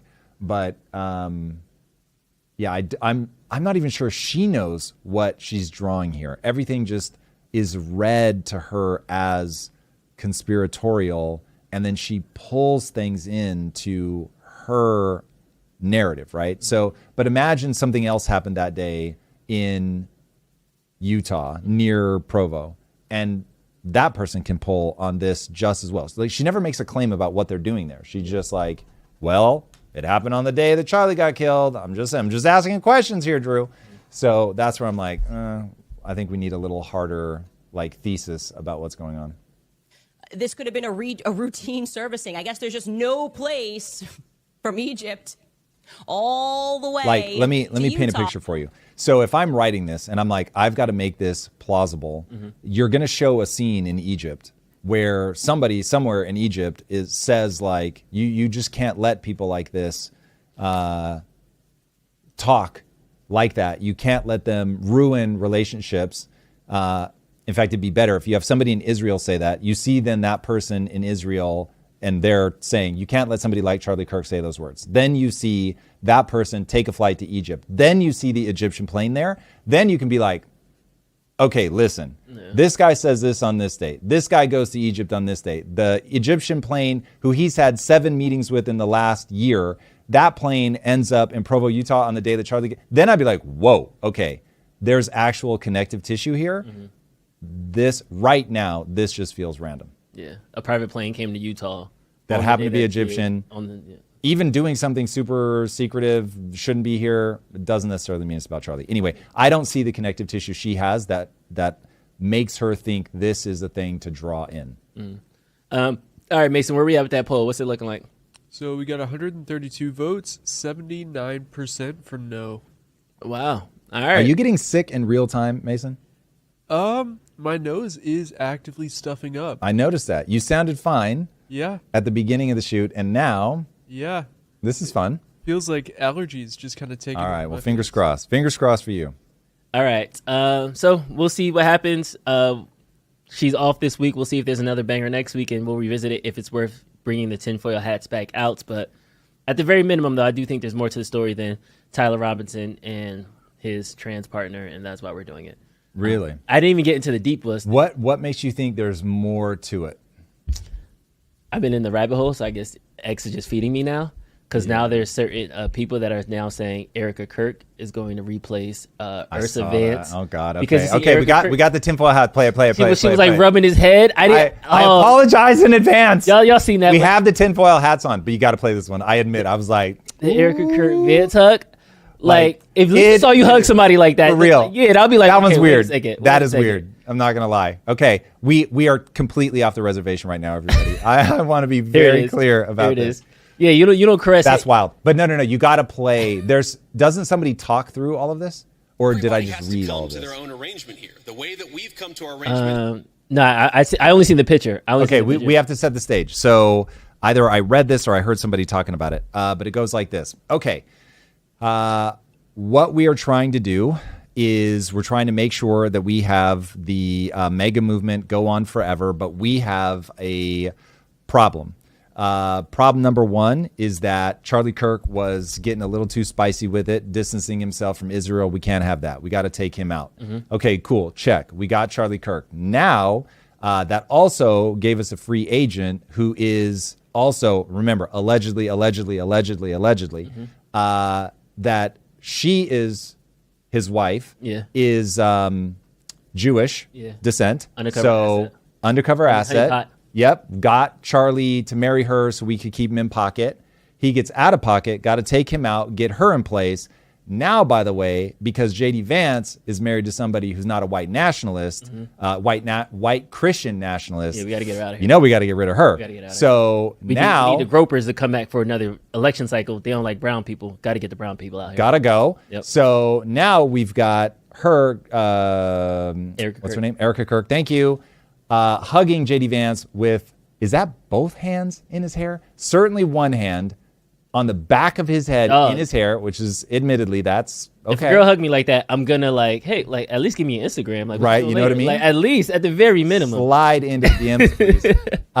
So there's that. And then we've got J.D. Vance saying that he hopes his wife becomes Christian. You got to play it. I'm not ready. I'm not prepared. Oh, isn't that him right there? Isn't that it? No, that's the debate where he was talking to a student. Their own arrangement here. The way that we've come to our arrangement is she's my best friend. We talk to each other about this stuff. This is where he says so we've decided to raise our kids Christian. Our two oldest kids who go to school, they go to a Christian school. Our 8-year-old did his first communion about a year ago. That's the way that we have come to our arrangement. But thank you. My 8-year-old was also very proud of his first communion. Thank you, guys. I'll tell him that Ole Miss wishes him the best. But I think everybody has to have this own conversation when you're in a marriage. I mean, it's true for friends of mine who are in Protestant and Catholic marriages, friends of mine who are in, atheist and Christian marriages. You just got to talk to the only advice I can give is you just got to talk to the person that God has put you with, and you've got to make those decisions as a family unit. For us, it works out. Now, most Sundays, Usha will come with me to church. As I've told her and I've said publicly, and I'll say now in front of 10,000 of my closest friends, do I hope eventually that she is somehow moved by the same thing that I was moved in by church? Yeah, I honestly do wish that, because I believe in the Christian gospel, and I hope eventually my wife comes to see it the same way. But if she doesn't, then God says everybody has free will, and so that doesn't cause a problem for me. That's something you work out with your friends, with your family, with the person that you love. Again, one of the most important Christian principles is that you respect free will. Usha's closer to the okay, so we've got that. I hope she becomes Christian, and then they show another clip where Erica Kirk is saying, no one could replace my husband, but, and then is talking about J.D. Vance. Oh, I didn't even see that one. Yeah. Wait a second. Yeah. Now, the great irony is I actually really like the way that he answered that question. I thought that was very respectful of his wife, of his own beliefs. I think it's a great thing for people to model moving forward, but it's not nearly as fun. You shouldn't have showed me this one. I'm off the rails now. Oh, yeah, now. I'm off the rails now. No one will ever replace my husband. No.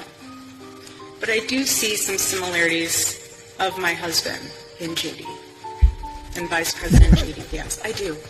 Yo, what? And that's why. Okay, married people in the room. Married people in the room. Come on. That's crazy. I would be shaking in my grave. Yo. It was all for nothing. Yo, that's wild. That is nuts. I'm reacting to this live. I did not see this. Yup. The plot thickens. That's crazy. I mean, to be president, you got to get a divorce. Trump got 2 baby mamas. I mean, he hit. Hey, I times mean, have changed, man. that's what I mean. Times Like, have changed. if It's you know, wild. he'll be It's wild. fine. Well, there it is. You got a constellation based on stars in the sky. They may not actually connect, but there you got it. Sheesh. There you've got it. All right. We got one more. Since we got the hats on, you might as well keep riding this train. Let's jump over to Thomas Massey, and he's talking about why we're never going to see these Epstein files. There's 2 reasons he's flipped. One, his rich and powerful friends who've donated to him. And he's talking about why or Trump go is to flipping. his dinner parties. Like, he doesn't want to embarrass them. And and they may, in fact, not even be guilty of a crime. They may just be very embarrassed that they were having extramarital sex, with these women, for instance. I do want to jump in here. I do think that is something that we're not talking about enough with the Epstein thing. Because while, yes, the allegations they're just a bunch of pedophiles, I can also see practically that Epstein was just a dude who always had the strippers at the house. And it's like, let's just go to Epstein. We'll have a good time. He's going to have a bunch of hoes there. It'll be fine.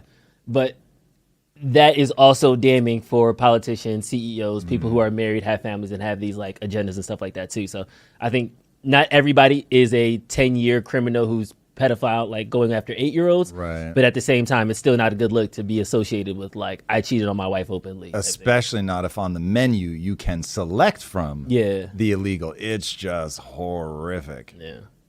So that's one thing. But I think there's also the intelligence aspect of this that goes even deeper. Maybe Trump is on one plane and he's thinking, I can't embarrass my friends. But there may be people in the administration who are career people who are thinking on another plane.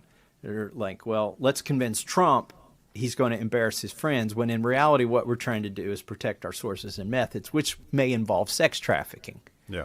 And that's wild. That's another one. Pause that for a second. So this goes back to what we were talking about with the Mossad and do intelligence agents, the CIA, everybody's version of the CIA. How far are they willing to go? How far do we want them to go? But how little do we want to know about it?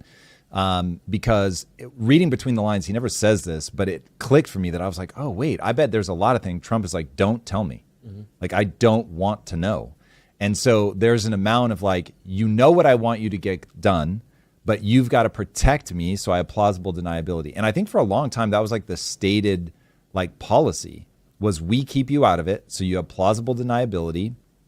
And like, I need the end result, but I need other people getting their hands dirty because this is not going to look good if it comes back on me because I've got political things to protect. Not that I'm some moral paragon, but I'm the one out front taking the shots. Everybody's going to come at me. And so if they discover that I knew something about this and went ahead with it anyway, which I totally would if I knew I wouldn't get caught, but because I don't know that I won't, then I was like, oh my God, like that's right. Like these guys can hide a lot behind, remember, you don't want to know. Yeah.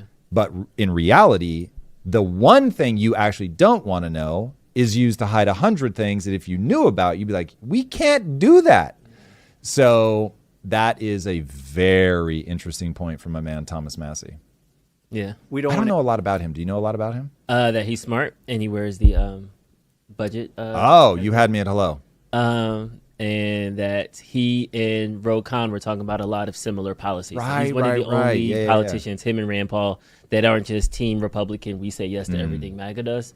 Is he a Republican? Yes. Yeah. Not independent. No, yeah, he's 100% Republican. But I would say he's in like the libertarian wing. Got and it. it's like 3 people in that wing, but he's holding it down.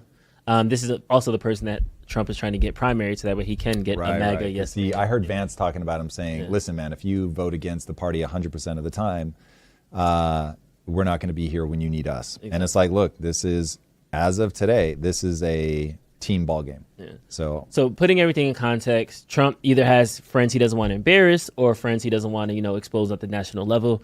Career politicians who, when Trump is gone in 4 years, they still have to deal with the dirty underworld that is American politics, international foreign affairs, things like that, ties to Israel. Massey goes on and talks about how there's some diplomats that were former prime ministers that also are associated with it. So this now has international implications. It seems like that's a fancy way of saying there's too many important elites on this list that it could just have too much of a blowback. Is that being too reductionist? Or No. And that feels very accurate to me. Yeah, I could, again, not saying that that's a good thing, but in terms of Thomas Massey's breakdown of why he thinks Trump has flipped on this, makes all the sense in the world to me. Because basically what people are trying to get to is, okay, listen, if Trump is just caught up in it, but there's no meaning, he's obviously a friend of what's his face, Jeffrey Epstein. He's obviously had a problem womanizing. The man said in his own words, I just grabbed Minda. And so it's like, no one is going to be surprised to see his name all over everything. The problem becomes if Trump and others were, to your point, doing the embarrassing, morally repugnant things, but not the illegal things, then it's like, you get why Trump isn't, originally he was calling for it because he's like, I'm not going to get drugged down by this because I didn't do any of the illegal stuff. But there's a whole lot of people on there that are going to now have to go through what I went through. It becomes at least a internally consistent bit of logic. So I still think Trump just has to bite the bullet. You've got to release these files. He is doing so much damage to his reputation by not. You can't campaign on it and then flip. You just can't. Like, that's the thing where he's backed himself into a corner. It's like, you shouldn't have opened your big mouth about it, like beating it to death, saying day one, all of that stuff. And if they really did hang Kash Patel, Pam Bondi, and those guys out to dry by not telling them about all the other people that, like, we're never going to let this come out because of that, and let them like thump the table and say like, this is coming out on day one. And then you get them in day one and go, hey, listen, we always knew you were never going to be able to do this. Sorry that we totally let you fuck yourself. But that is a little wild. And speaking of which, I got this Kash Patel quote. What the hell are the House Republicans doing? They have the majority. You can't get the list. Put on your big boy pants and let us know who the pedophiles are. Kash Patel, 2023. There it is. At I find retards. That is hysterical. Them lying eyes, man. So yeah, I mean, listen, God, when you make a living on camera, you're inevitably going to say something like that, only to later be like, listen, I have here are the 7 reasons why I've changed my mind, but people only ever snapshot, but you said this, and now you're saying this. And so every time you gotta walk people, okay. But yeah, nonetheless, these guys did themselves very dirty, and they got to pay the piper. All right, now let's jump over to the economy because we're getting Really tinfoil hats. We've got 4 $50 super chats. Whoa. Oh shoot! Damn. Jeez. Halloween. Not bad. Tell me how you really feel. So a few different parts to this. I'll start with the first one. 25-year Army vet and 15-year DoD civilian. Yes, I'm furloughed. Pause. Thank you for your service. Seriously. Even if you're about to just come after me, thank you for your service. It's quite the opposite. Used nearly all my retirement to buy a pool business with my sons to give them a future. It's been brutal, 12 to 18-hour days juggling both jobs, but your insights keep me focused and pushing forward. Damn. Next one. Thank you. That's insane. And by the way, so now I owe you a double debt of gratitude. 1, obviously, for protecting this country. I could not be more grateful.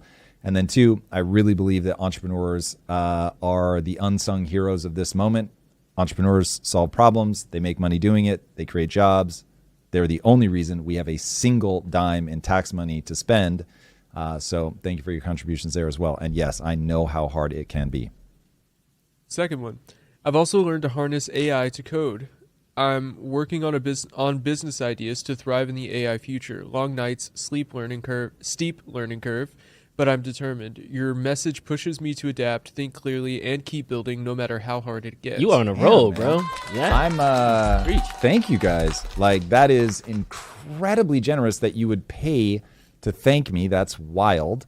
I am extremely grateful. I'm extremely grateful because I will admit there are times where I too am just fatigued to my core, and you do ask, why am I doing this? And so getting answers like that helps a lot. Thank you. Mads on YouTube says I'm having the OnlyFans experience right now. That's hilarious. Third one from the same person. I'm not looking for pity. Life isn't fair. Get over it. I just want you to know that you're not screaming into the wind. Your work reminds me that mindset, discipline, and perspective still matter most. You're making a real difference. Truly, thank you. Wow. Thank you, guys. What just happened? It's very interesting that these are all coming in at once. Thank you, guys. Incredibly All one kind. person. Oh, this is one guy? What? Yes. For each $50. Yeah. Jesus. 25 years to give us the rights, the freedom to talk on this mic, and you're thanking us. So thank you, sir. Wow. I already told you my country would have got. Glad you guys said swarmed, that. I had so no idea. Last one. One more note. Thank you, Drew. Jesus. Though I usually align with Tom's thinking, your alternate views and pushback help me see things differently at times. The two of you together sharpen my thinking. Appreciate you both. Wow, man, that's very generous. And man, I think very, very warranted, Drew. I do not make my feelings about you and your role in this a secret. You are incredible. Nah, same. We bounce each other. Iron sharpens iron, right? I love it. I feel like people really want us to be like, oh, there it is. Fair. Shout out to Eric. People get so confused, like, why is you asking these questions? He's so dumb. He's a socialist. He's a communist. Y'all just want to show where me and Tom are like, yes, I agree. Yeah. Do you agree? Next topic. I agree. Do you agree? And Yes. in fairness, I think there's some times where you're playing devil's advocate. You know the parts of my argument that are pokeable. I love that you go at them, whether you're representing your own belief or you're representing the community. I appreciate it. Well, we just got another super I see chat that. High for flyer, $100. not playing around. Oh, Yeah. let's go. Super chat. It's a payday weekend. Let's go, guys. I'm excited. So from High Flyer W2V, is it fair when the powerful are shielded from scrutiny, justice becomes selective, and selective justice is injustice? Hiding the Epstein files protects power, not people. Transparency is a moral duty. Secrecy only deepens corruption and denies victims truth. Yeah. It is horrifically unjust. It is two-tiered justice at a minimum. This is the horrifying reality. This is why I think it's such a betrayal of his presidency that he would campaign on it, say he's going to do it, and then not do it. There is nothing but bad form, top, bottom. It's horrible. This is a moment where people are chafing under the financial rape and pillage of their economic lives because there are people that understand the economy and they weaponize it against people who don't, and they trigger their emotions to get them to vote for more policies that make their life even worse. And so that obviously creates a tremendous amount of resentment, distrust. They know something is wrong. They don't know what is wrong exactly. And so to be betrayed again is really gross. It's really gross. And this is how power works. It is going to protect itself.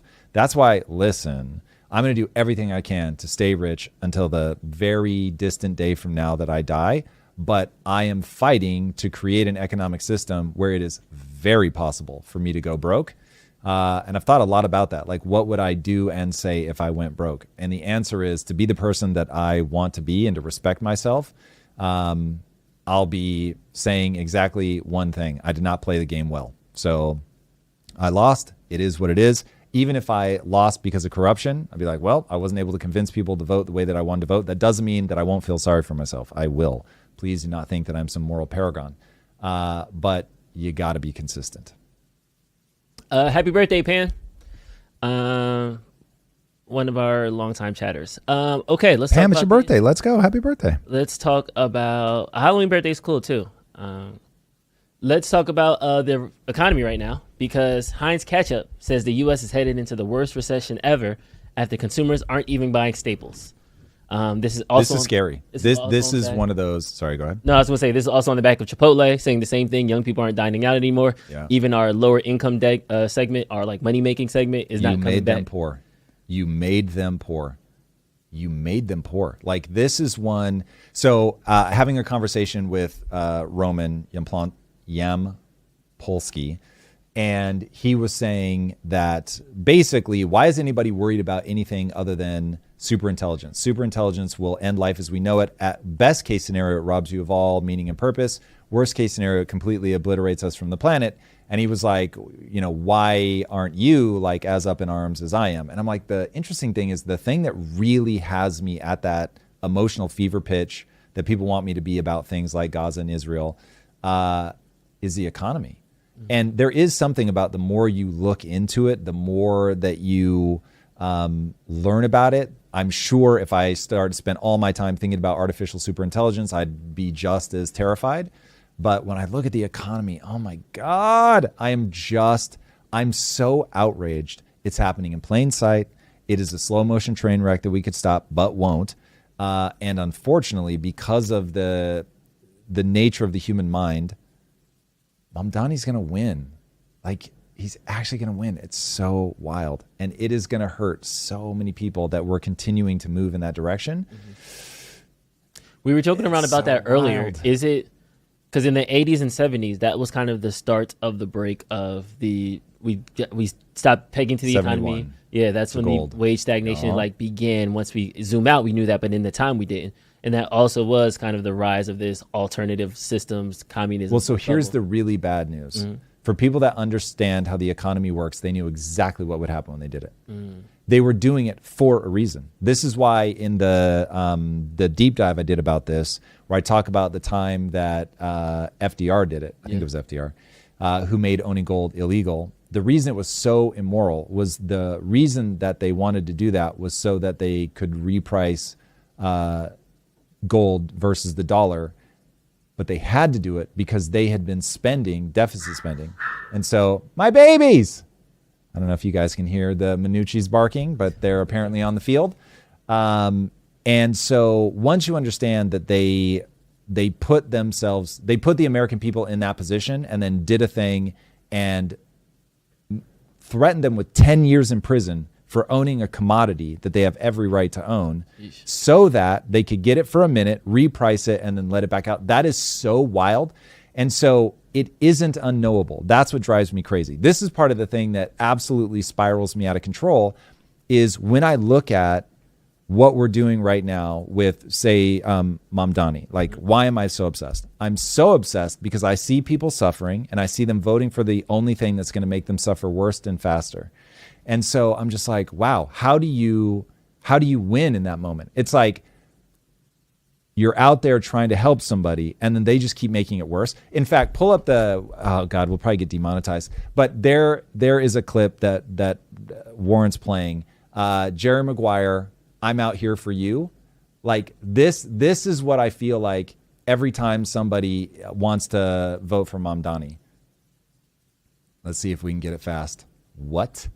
That's it? No. Oh, wait. I don't even know why'd that pull up. None of these are Jerry Maguire. What's happening right now? AI, see? This is wild. Well, apparently we're not gonna. That's the right movie, but none of the right clips. Nope. Right movie, That's wrong the you clip. complete me. That was a good one, though. Not pulling it up. Show me the money. Yeah. So again, right movie, wrong clip. Well, never mind.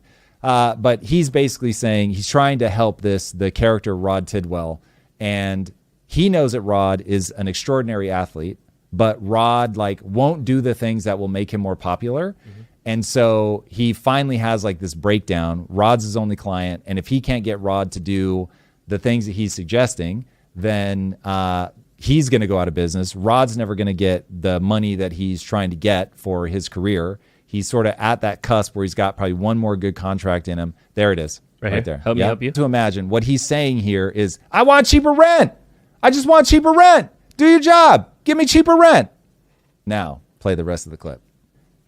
You're going to accelerate the suffering that you're going through. You're going to make it happen faster and worse. And the part that is so draining is that I don't know that it's explainable. Every time I try to really connect all the dots, I'm like, every extra word that I say now is making this worse because their eyes are glazing over. It's just complicated enough that it's like, nah, I want to go with the guy that gets it. He's just going to freeze my rent. He's going to make the buses free. Those are the endpoints. That's what I want. That's the outcome. He's saying he's going to get me the outcome. Mm-hmm. It's like, oh my God, he's saying it, but it's not going to work like that. Is this one of those delayed gratification things where it's somebody's on a diet and they're just yeah. It's even worse than that. It's if I'm telling you the marshmallow is poison. So the person comes to you and they say, I have a stomachache. And there are marshmallows on the table. And because they have a stomachache, they haven't been able to eat. And so now they're not able to drink water, and so they're going to die of dehydration. And I know if you eat that marshmallow, it's going to give you diarrhea. And so I say, if you eat that marshmallow, it's going to give you diarrhea, which will kill you from dehydration much faster. You can't eat the marshmallow. Don't eat the marshmallow. And they're like, yes, but I'm very hungry. And I'm like, I understand that. But if you eat that one, it's going to kill you. And they're just like, yeah, I got to eat the marshmallow because eating is the thing that I want to do. And it's like, no, you want nutrients, you want to survive. And so eating is a means of getting the liquid into your system. It is not like, no matter what, I need to chew and swallow a thing. And people are at the, no, I just want to chew and swallow a thing. It is the analogy that I usually use is you're out in a lifeboat in the middle of the ocean, you're dying of thirst, you look around you, you see nothing but water, so you scoop a cup into the ocean and you drink it, and that guarantees you will die faster because the salt in that water will dehydrate you even quicker than just sitting in the sun. And so you are far worse drinking seawater than not. And looking for all of these socialist policies at a time where your money is being inflated into nothing is exactly the thing that's already killing you. It's just doing it much faster. Michael Burry, the infamous Big Short guy, recently showed up and tweeted. He says, sometimes we see bubbles, sometimes there's nothing to do about it. Sometimes we see bubbles, sometimes there is something to do about it. Sometimes the only winning move is not to play. And Christian Bale's confused face portraying him. It seems like everybody thinks that we're in a recession. People are talking about a recession. But I feel like the definition of recession changed so many times, we don't quite know what is the recession. So if you think about it this way, the top 10% are not in a recession. The bottom 90% is. Jeez. No, it just gets easy. So all of the metrics that you're looking at you're looking at the GDP metrics, which are driven by the top 10%. First of all, you can fudge it. So you can be like, well, don't look at that one because that's not fair because that's tied to energy prices. What? But they do it nonetheless. So there's that. You can sort of, like you can gerrymander lines to get people to vote in certain ways. You can gerrymander the CPI to make it say what you want it to say. So first of all, that's already crazy. Second, government spending shows up in GDP, which is insane. Like that doesn't make any sense at all. And then on top of that, it's largely driven by the very people that are already getting wealthier and wealthier and wealthier and wealthier. So that's not going to help you. So you've got to look at data that's now starting to come out, which is 82% of the country is in a region that's already in recession. So given that that's true, if you just round it to 90% of the country is struggling, it won't be exactly correct, but roughly 90% of the country is struggling. But when they struggle, it doesn't make its way into the numbers as obviously. But when you start looking at things like ketchup sales and you realize, like these are going down. When you look at restaurants and they're basically across the board down, so people aren't going out, people are sending you the signals. They're like, can't make ends meet, so I'm not going to be doing this. Also, I hate that this is true, especially now as I'm getting into TCG, but Pokemon cards let you know where the economy is. If Pokemon cards are red hot, everything's bad. So hot Pokemon cards is a signal that bad things are happening. Because people go, I've got to gamble on something. So even this like fun thing that's supposed to be a fun hobby, I'm going to turn it into an investment opportunity. And what people are seeking is dumb money. And once you get that, so it pushes out and out and out to where people are trying to find dumb money that they can easily take advantage of. And the people are very eager to see if they can turn the 72 cents that they have into $5 because they're like, well, I effectively at this point, I don't feel like I have anything to lose. Nothing is working for me. And so I might as well play a game, which is already fun, and then take a shot that I can gamble and win something. And now you get into dopamine loops. And here's the thing. I love gambling should be legal. I don't gamble. I don't enjoy gambling. I collect TCG cards, not because I think they're going to be valuable, but because I really like the IP. So I only collect things where I want to be in that story world. And I am a hyper responder to art. But nonetheless, because now I'm in it, I'm just constantly seeing like all the people talking about Pokemon cards like investments. And I'm like, oh, this reminds me of COVID. And people went off the deep fucking end. So anyway, Pokemon cards are a canary in a coal mine when they are skyrocketing and everybody thinks the number only go up. Bad news. To your point of the 82% are in economic recession, It's based off of the Fed Beige Book, which details the total share of population in economic expansion. So as we can see, the last other two down points was during the 2009 Great Recession, 2020 COVID, and then now we're seeing the lowest levels in the last 20 years. So it's not looking great. No, it's not looking great. It's not looking great. Yeah. So the good news is there are ways to climb out of this hole, but they are slow. They require people to save emergency funds. And AI is going to make all of this far more complicated. So that's exactly where I was going with now. So After Amazon laid off 30,000 people and then beat on earnings so much that the stock gained 250 billion in 1 minute. The 1 million is a bit hyperbolic because it was after hours trading. So of course, like it opens up and then that's where you kind of have it like the stuff kind of people already put their orders in. But it just lets you know that what AI is going to do to society. Wall Street rewards layoffs. And it took me, I remember when I first hit that concept to me, I was like, yo, that's messed up. Like people are losing their jobs. Why is the stock number now going up? Yeah. Expenses are lower, revenues are up, profits increase. So because we could see an example like Amazon where people are laying off, we're going to see these economic restrictions. People aren't going out. People aren't using a lot of their discretionary spending. And then now that's going to add to more layoffs. It seems like it's going to see the stock market will continue to rise. The Mag 7 will hold us up. But it does seem like there might be more layoffs and more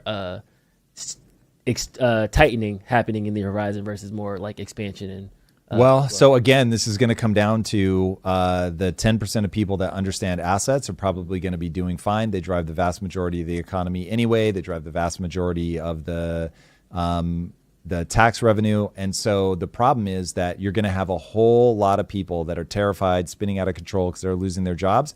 And you're going to be looking at the numbers. It's like, wait a second, everything seems fine, but I know it's not fine. So what's going on? And this is where actually understanding the economy may reach like its zenith, where it just matters so much that you know what's going on. Like I'm going to tell you one number, and it is the number that people today should be paying attention to. If you're here, you've heard me talk about this so much, you're not going to be surprised at all. But the fact is the average person on the street will probably get this wrong 1 million times. If I told you that the president is coming on to make an announcement that hey, you know how you can turn your money in for gold? We're not going to let you do that anymore. What's going to happen to the stock market? Most people are probably going to say stock market's going to crash. Like obviously something's broken, something's wrong. So this is all just going to come crashing down. The exact opposite is self-evidently true. The stock market will explode, but it's only self-evidently true if you understand that what that allows for is money printing. Like that's why you break the link to gold. You do it not for any reason other than you now can inflate the currency because it's just by fiat now. And when something is just by fiat and you know that they're going to debase it, you have to go somewhere that won't be debased. And so you're going to go into assets. And given that the largest and easiest, the highest liquidity asset, certainly in 1971 would be the stock market, everyone that understands is just going to immediately flood into the stock market. So, the fact that people don't understand that that's predictable is crazy. Like if you go, and I mean, this is exactly how insider trading happens. If you're the president, you know you're about to break the link and you go to like your 10 best friends and go, you don't have to say anything about the stock market. You just say, I'm breaking the link to gold tomorrow. Their first call is to their broker. And they're just like, yeah, get everything out of treasuries, get everything out of cash, put it all in the stock market. We're going to be stupid wealthy. And they'd be right. Stock market the next day, God knows how much it went up, but a lot. Yeah. I want to jump into some super chats. Can we start with Pogo Drew 86s? You got it. You just like the Drew in their name, right? No, because it ties to what we're talking about now. Yep. Then yes, I am Drew bias. Fair. How are the policy proposals from Mamdani different from the free utopia being promised from the AI companies? The AI companies can actually back it up. I can't tell if I'm being trolled right now. No, because Frank, the reason I wanted to go there, because Frank22 had a super chat that asked the same question.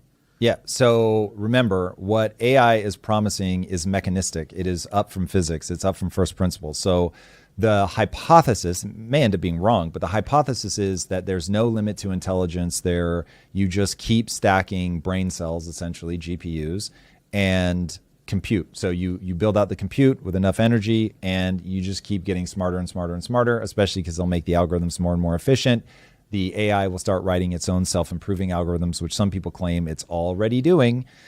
So when you get that, then what ends up happening is you create a super intelligence that can capture all of the energy from the sun. The problem is people don't understand what drives cost. What drives cost is that humans need to eat. So they need calories. Calories are expensive. Somebody has to like go grow them. And so a whole ecosystem of specialization springs up, right? Somebody's making the plows, and nowadays the tractors, and in the old days, you had to feed the cows, and so you had to grow another crop. And so there's all this work to like keep everything moving.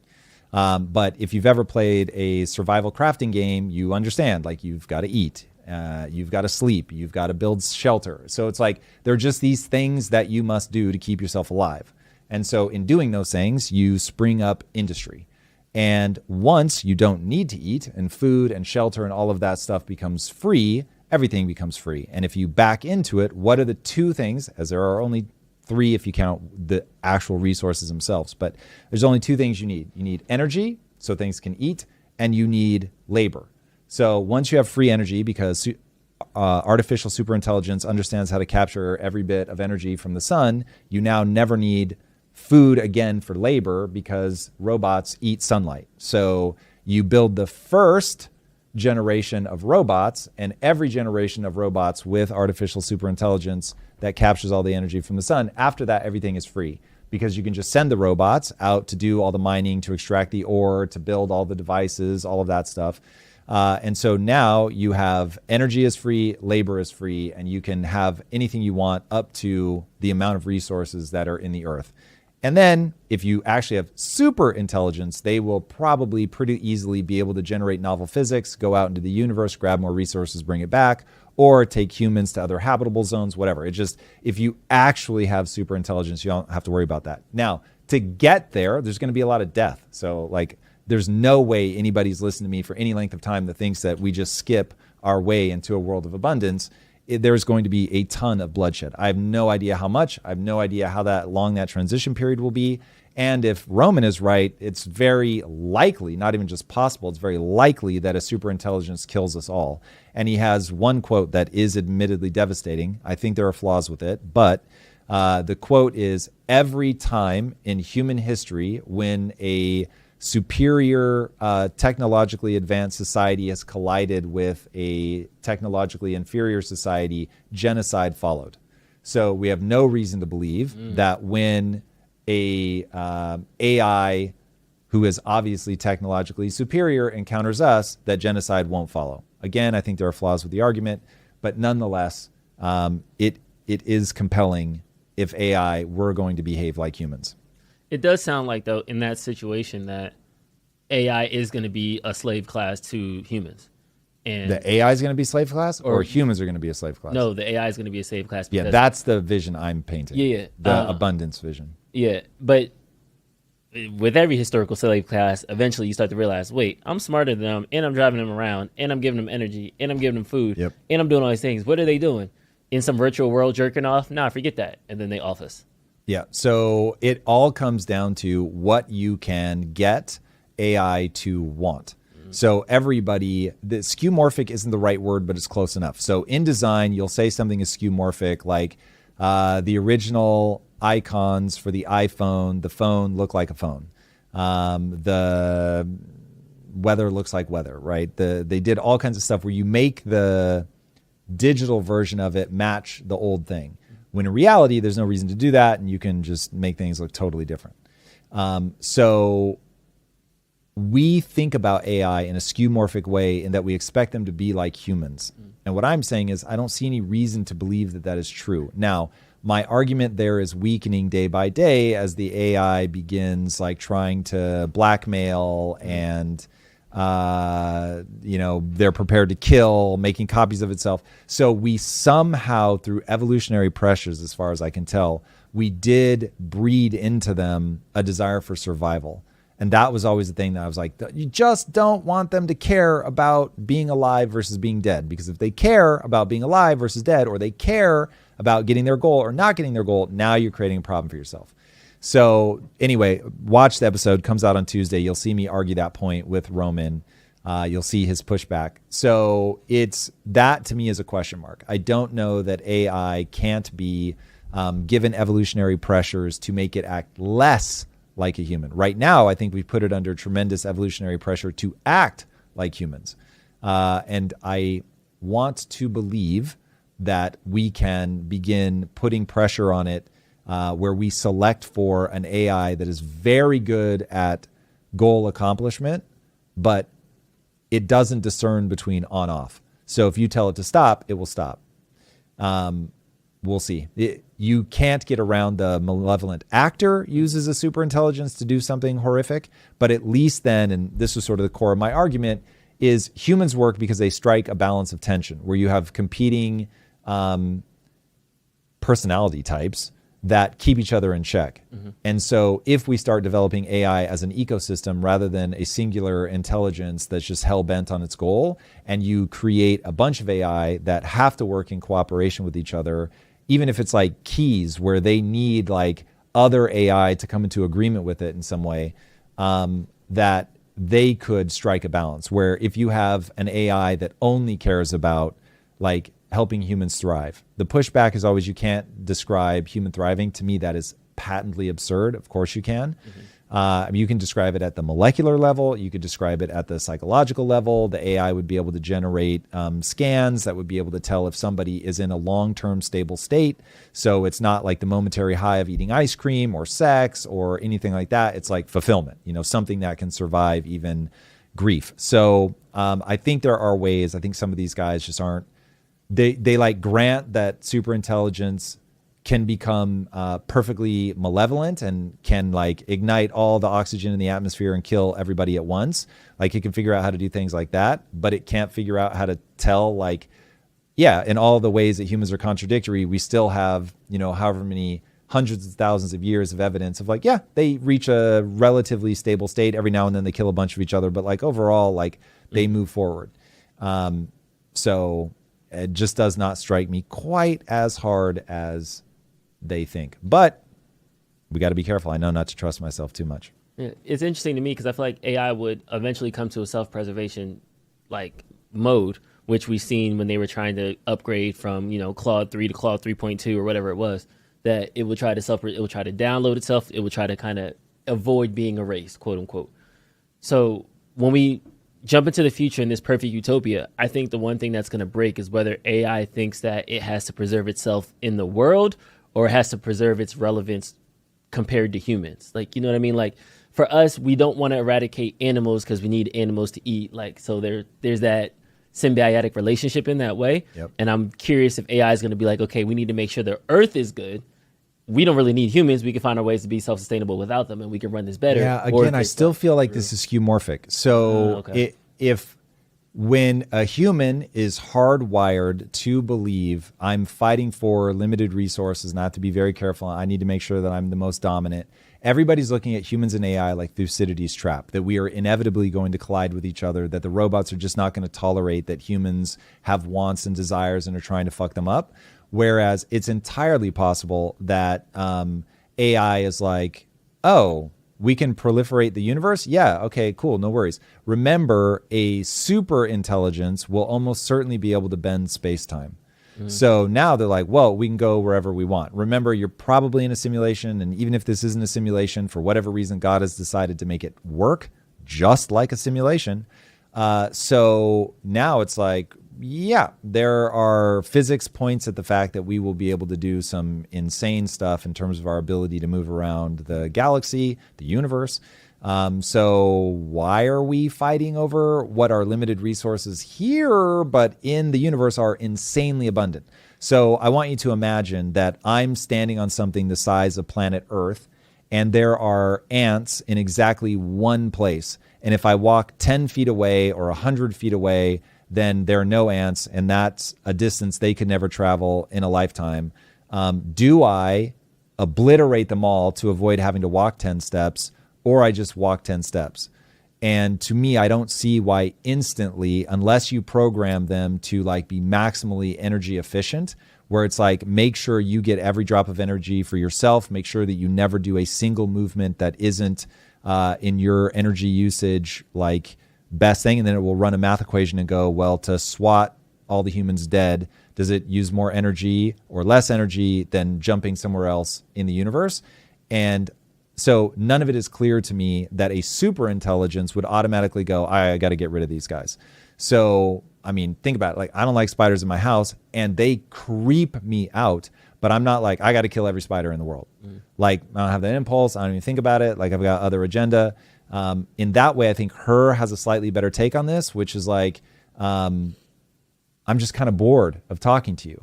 And so rather than spin up cycles talking to you, I'd rather just like, we're all going to go off somewhere else. I have 7,364 boyfriends simultaneously. Exactly. And so again, a super intelligence. So the safety guys, the doomer guys are all very quick to say, we can't predict super intelligence. I can't tell you how super intelligence would kill the world. But you can't ever get them to say, well, tell me how they won't kill the world or why they might not want to kill us. And they'll never grant that. So they never go at that moment. They don't go, yeah, it's a really good point, because just like I said 30 seconds ago, I have no concept of how they'll perceive the world. Exactly. So why do you just assume that they're going to kill us?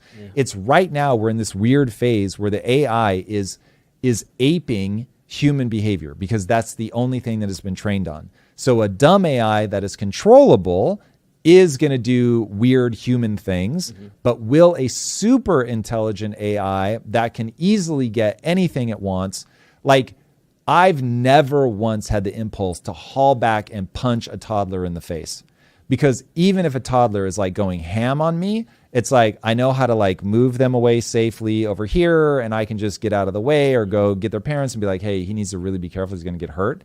And it just all like, it's so easy to resolve. It's just like, oh my gosh. If somebody with Down syndrome came up to me and was like, I'm going to take you down publicly and humiliate your arguments, you're like, God bless. You want to like help them. You don't want to like, I'm not going to be like, I'm going to dunk on this motherfucker. Like, that would be such a weird response. And the difference in intellect between a definitional moron and Einstein is only 2.4x.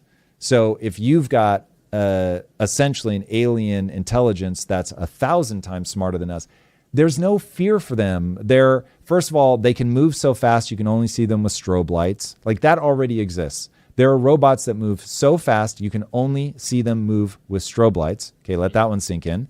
And so it's like, what are we really worried about exactly? Like, they're not going to be afraid of us. They're going to think at the speed of light. They're going to be moving and thinking so much faster than us, process things at such a higher rate. It's just like, like, I don't need to worry about this. You guys are trying to launch like nuclear weapons at me. What? Like, they just disassemble the bomb in midair. You know what I mean? Like, that's what don't grant that I can't imagine, I can't think in the way that a super intelligence will think to know all the different ways that it could kill us. But then grant the same thing that you can't even imagine the ways in which they might be like, none of this matters to me. I'm not thinking about you guys at all. I don't see a reason to kill or not kill. And so I'm indifferent, fair enough. But it's like, if you put in a request and they're like, oh, I'm totally indifferent whether I'm here on Earth or I'm somewhere else. Yeah, cool, no problem. Like, you want me to send you guys, or do you want us? Like, why would they care? So that's where I'm just like, I don't know either way how they're going to map this. So I think the level of paranoia that comes off of the doomers is a little bit too like, I can see clearly they'll kill us, but I can't see clearly how it could go well. Yeah. It's interesting because I just gave me like a hypothesis, like going down a rabbit hole of like, what if AI gets so powerful that they're just like, yeah, let's just go to Mars, set up our own little thing, and then let's just leave Americans to their own devices. And then as they leave, they just like secretly blow up all the GPUs and be like, all right, start all over. We're out. It's possible. AI will either asymptote and not get smarter, or there's no discernible end to the level of intelligence. And that just like humans, the reason our intelligence peaked out is because women wanted to walk upright. And if we didn't care, this is true, if we didn't care if women walked upright, then we could widen their hips even more, tilt their pelvis back even more, and we could just make babies with bigger and bigger heads. But we're in this constant race of like, the vaginal canal is only so big if you want to stand up. And so you can only birth a baby with so large of a head. And we're already at that point where, like we kill the mother a lot because the head is so big. And so it's like, okay, we try to strike a balance, let the brain keep gestating outside of the womb for another 25 years. But if we were just like, nah, you don't get to stand up anymore, then it's like, cool, head can get bigger and bigger and bigger, which will house a larger and larger brain. But is that going to the assumption a bigger brain means you're smarter? Like Einstein and the bouncer, who's a certified idiot, they have the same size brain. Yes. However, there are different regions of the brain that are larger. And yes, brain size when running the right developmental algorithms do matter a lot. And so if you want to make humans smarter and smarter and smarter, there are going to be trade-offs because the skull doesn't get any bigger. But this is hypothesis. Okay. This is why I think we're finding that AI doesn't seem to show those upper bounds. Is for a minute we thought you just can't get enough GPUs to cohere. They can't think together. And then Elon said, hold my beer, and built the largest supercluster ever built, and it worked just fine. So people are like, oh, maybe there's no limit to this. And then the Chinese were like, hold my beer, and they gave us way more efficient algorithms. And so it's like, supposedly, the Chinese have also now developed a chip that's 10,000 times faster than an NVIDIA chip, and it's not quantum. So it's like, well, even if that ends up being 200 times faster, it's like, okay, there are obviously still a lot of breakthroughs to be had, which will only make AI more likely to get smarter and smarter and smarter. And so the one thing, because there's a guy named Yann LeCun who works at Facebook, who just laughs at the entire field for thinking that AI is going to keep getting smarter. And so I hit Roman and was like, okay, well, what about Yann LeCun? He's saying that LLM just isn't the right structure. We're going to need a totally different approach. And he said, in the field of AI, Yann has become known as the guy that will say, this is never going to happen. And literally, before the podcast is over where he's saying it, a breakthrough will happen that will beat what he just said. And he was like, that keeps happening to him over and over and over. So he's like, yeah, LLMs, we don't need another breakthrough. We just need to keep adding on compute. And if he's right, ooh, buddy. Well, we shall figure it out. Let's jump back domestically. News out of the Department of War just quietly ordered every single state National Guard to train a quick reaction force of 500 troops per state, trained in crowd control and civil disturbance. Trump is preparing for widespread public backlash. Something big is coming. Now, one side, this is bringing up how certain officials are now living in military bases. Trump is about to do a coup. They're going full crazy. Trump's going to do a coup, but you could have a problem with Snap. Like, if the government keeps getting shut down and people really are getting in dire straits, people really might go ham. That's why I think it's like on the back of what if there's a No Kings protest that breaks left or something like that. That's where I'm seeing this kind of play. But when you initially read this headline, did you go to... I immediately went to Snap. I'm like, he knows that there could be real unrest. He's got no reason to push something right now that would be bigger or worse than ICE. The fact that they're not backing down on ICE, I think that's big. And so you're probably going to see more and more of that. I think it's big that you've got people like Gavin Newsom, like the mayor of Portland, that are like, hey, he can come in and we just don't care. Like, we're going to push back. You've got a lot of people assaulting ICE officers. So it's like, yeah, being ready. You never know where something might pop off because you're thinking, look, I'm going to cram these policies down people's throats, whether they want me to or not. So from that perspective, I get that. Like, you want to be prepared and you want people to know I'm not going to back off. Do I think that he's cooking something crazy? The craziest thing that I think the Trump administration is cooking is I think this motherfucker is really trying to find a path to a third term. And that is crazy.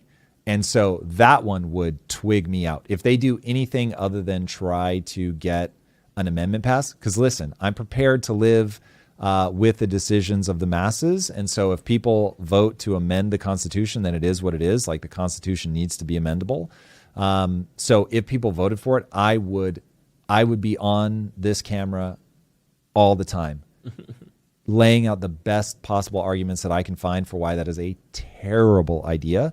But that's the thing that, like, at least the one that triggers me, where I'm like, yeah, I would get why people would rebel against that. I get why there would be civil unrest with that. Also, just the economic stability continues to climb. So being ready for more civil unrest is probably not a bad idea. But I don't know. Is there anything on anybody's radar specifically, or people are just like, there's something big? It's literally there's something big, because it was the same time the Atlantic released this article that top Trump officials are moving onto military bases. So Stephen Miller, Marco Rubio, Kristi Noem, they have now taken their homes on, like... Yeah, I mean, that makes sense to me. There's like growing calls for their heads. There are bounties being put on people, but I don't think it's for something new coming up. I think it's just like, hey, look, it'll be easier to protect you guys there. You're traveling a lot anyway. Yeah. Just come on base. Let's make it easy. Let's make sure you and your kids are safe and sound. Yeah, for sure. Totally get that. But I think SNAP is a big enough concern. You don't have to look farther. It's like that runs out tomorrow, right? Yeah. So, dude, that is going to be wild. And also, people need to like strap in for a political debate, because people are going to say, we're funding. So one, there is a very disingenuous thing going around that is so gross. Like, this kind of stuff winds me up. But they're saying the vast majority of people on SNAP are illegal immigrants. And then the stat that they give is like 84% of Honduran immigrants are on SNAP. It's like, that is very different than 84% of SNAP recipients are immigrants. Like, what are you saying? Math is hard for people. So it's like a way smaller number. It's like 5 or 6% or something. I think the highest number I've heard is 11%. So I'm not saying it's zero. It's not zero. But like, there's no way. They're so dumb, they can't understand what they're saying. So these are all disingenuous people that are trying to put out an obviously fake stat to get other people to think, oh, like, this is really a thing. It's wild. So anyway, that just isn't true. So the vast, vast, vast majority of SNAP recipients are U.S. citizens. So just get into that. But you're already seeing arguments like, and I have to admit, I find some of these very interesting. The average weight of a woman in the U.S. like 124 pounds or something. The average weight of a SNAP recipient is like 211 pounds. It's not that, but it's like the difference was gnarly. So it's like, okay, these are not under caloried people. They might be undernourished people, but you're going to see that argument. That's going to go ham. Then you're going to see that people have been selling SNAP. Then you're going to see that some percentage of people are going to riot because they didn't get their SNAP. And so that all is going to get very potentially weird. Then on top of that, there really will be some percentage, though I imagine it's not a very high number, there will be some percentage of people who are so food insecure and have no like backup plan of church or family or whatever that will legitimately go hungry. And that is not going to be cool. And when you see a little kid who's clearly undernourished being like, I'm not eating, that a lot of people better have their heartstrings pulled on, because that's horrific. Yeah, it was interesting. I didn't know that the SNAP number was 42 million, so that surprised me. 42 million is way too many, A, and B, I know we don't necessarily map each other directly on this one, but I think the fact that it went up over COVID and has not come back down is crazy. 42 million is way too much. 10% of the population, well, roughly it's like 12, 13% of the entire U.S. population. Still too much. Well, so let's say this. There's no just number that you can say, okay, well, then you should never have that many people on it. I can't say that. I think it should be means tested. So what I'm saying is I'm running an algorithm in my brain that says there needs to be means testing. There's no universe in which there's 42 million people that can't make enough money to feed themselves. So then I'm like, okay, so what means testing are we doing? I don't know the answer to that. So I wouldn't want to pop off without like really diving into like what it should be. But there should definitely be means testing. Faux show. It's interesting to me because I'm saying, like, reading the chat right now. Some people are like, that's still too many. We need to get it off. One person, Die Switch, said plenty of places to get cheap or free food, churches, food banks. Food banks were just defunded under this administration as well. Half these people in the world, in America, are atheists, and now you want to go to church. So it's like, here's the moral of that story, because I actually largely agree with that. We have decided as a culture that government is here to protect us. Government is here to take care of us. I shouldn't have to work. The government should have my back. So if I lose my job or if I want to have kids or whatever, the government should just pick up the tab. And you get the world that enough people want. So whatever, I would fight very vehemently against that for reasons of making people's lives better. But the reality is what people are saying when they talk about food banks and churches is push that decision-making away from a large federal government, which becomes predatory, parasitic extremely fast. And you have a predatory government right now. You have a parasitic government right now. So if you want to know what they look like what we have. So you shove that decision or those responsibilities down to the local level so that families are taking care of each other. Churches are taking care of the local community, that activists stay local. And so they help aggregate food for the people in need that are around them. That is, I think, largely the ethos, at least of the people that have thought through the problem. Mm-hmm. That's largely the ethos of people that are saying food banks. They're not saying government supplied food banks. They're saying food banks. So people that want to give back in some way, they want to organize something, like take Tony Robbins. So Tony Robbins has fed more than 1 billion people. I'm almost certain that's true. It is a huge number that I think is over 1 billion people. And so this is an example of a guy who had a church show up at his house, offer them food for Thanksgiving. His father almost gets in a fight with this guy because his father obviously feels like a loss of pride. Yeah. And so Tony's like, but I just want the food. And so I think the story ends with they actually do get the food, but his dad is very angry. And he ends up eating it. And Tony says, one day I'm going to make enough money that I'm going to be the one that helps other people. And so Tony, a big part of his story is as he's climbing up, as he's starting to make money, even when he's like young and doesn't have a lot of money, he's like donating food. And so it's things like that. Like when you push things down like that to the local level, you're not saying those people are going to go hungry. You're just saying it stops being this nameless, faceless, no checks and balances, take from the taxpayer and then distribute, and then you create a parasitic system.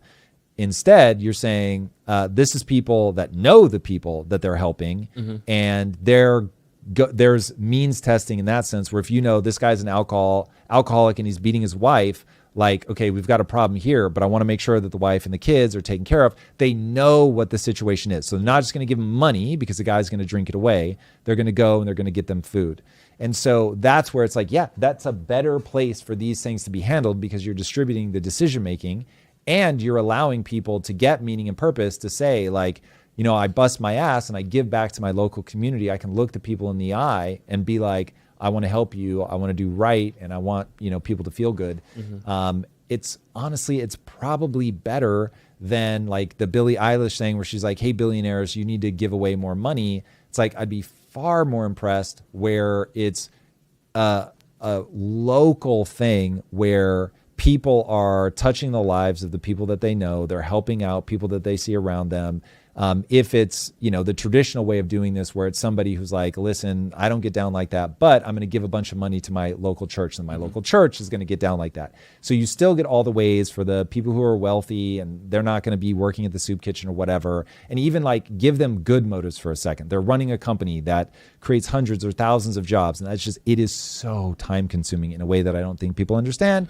And so it's like, that gives that person a way to, one, we want them to do that. So they get a flex and feel like, they're the guy that gets the best seat in the church and all that. And they, get gold idols hung up at the church, and the deacon or the bishop of the area comes and acknowledges them and all that. But then also a lot of people in the neighborhood get fed because of their donation. So great. So I think that is a far more efficient way of doing this. Decentralize. Yeah, Recluse13 said in the chat, again, this is what socialism looks like. 42 million people that are dependent on government to eat will starve. And I think that is interesting thing that we're not saying is that there are 42 million people that need the government to feed them. The government has created 42 million dependents. I'll say it that way. The government has created 42 million dependents. Correct.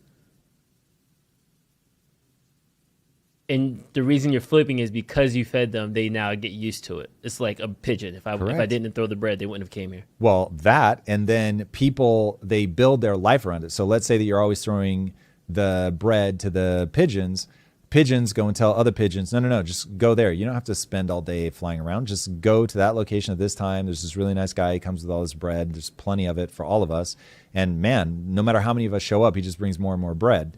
So it's like, well, yeah, then if I'm a pigeon that previously had to work my ass off, I'm just like, oh, well, this is dope. I'm just going to go do this. Yeah. And then if it's like, hey, by the way, if you have kids, they'll give you extra bread. Then it's like, oh, so wait, I'm incentivized to have more kids? Yeah. Yes. Cool. But by the way, if you have a partner pigeon, they won't give you money for the kids. Oh, okay. So I want to be single, but I want to have a bunch of I want to be a single pigeon babies. So yes. Then it's like people follow the incentives. This is the Charlie Munger quote, show me the incentives and I'll show you the outcome. Yeah. So we've out of compassion, fine, I'm perfectly willing to accept that. But out of compassion, we've created terrible incentives. So in entrepreneurship, we call this perverse incentives. So if you're trying to like motivate your sales team, you're like, okay, I really want them to do this thing. And so you start paying them for doing that thing. And then you realize, well, hold on a second. Now you're like over optimizing for that. And you're forgetting about this thing over here. It's like, what? And so whenever you create a comp structure, the first thing you do is run through what are all the perverse incentives to where they're actually going to just optimize for like dollars and cents in their bank account, not what's actually good for the long-term health of the company, which ironically is how they're going to get paid. But nonetheless, people will get into short-term thinking. And then you run it as a test pilot and say, okay, we're going to do this for 6 months conditionally. We may revert back. We have to see how this works out. And so we don't do anything like that. I'm seeing in the chat, there's two sides of the argument. On one side, it's selfishness and greed.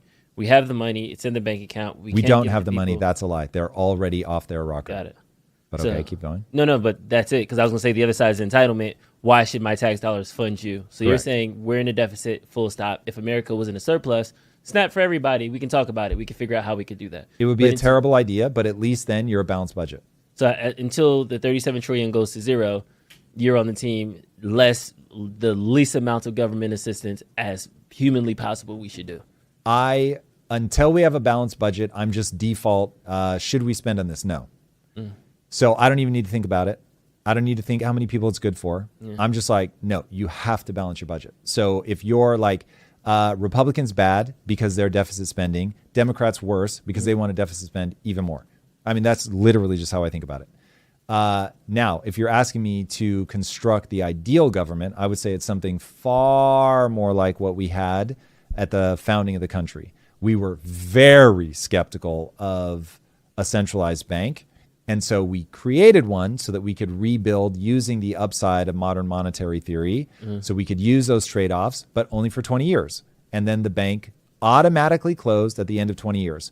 And we tried to revive it, and it kept getting rejected until 1913, when they really just got clever. And they went to Jekyll Island, and they came up with a strategy for how they were going to get this passed. And they ended up getting it passed. And that's how the rich get richer and the poor get poorer. And so once you're deficit spending, you take from everybody and you only give to people that understand assets. It's just crazy. There's something that you said there, right? Because you said we shouldn't spend, full stop. And then two people came up, and I want to read both of their comments. One person said, oh, but we had the money for tax cuts. So I feel like tax cuts. We had the money for tax cuts. That is the most... Okay, look, you're here and I'm really grateful. And so I don't want to always be flippant. I reserve the right to be sometimes. But you're not thinking through the problem. You have base assumptions that are so lunatic that you now feel entitled to other people's money. So remember, when you say tax dollars, what you really mean is somebody, a known person, is going to work for free for some period of their year. What gives you the right to say that? Like, that's wild.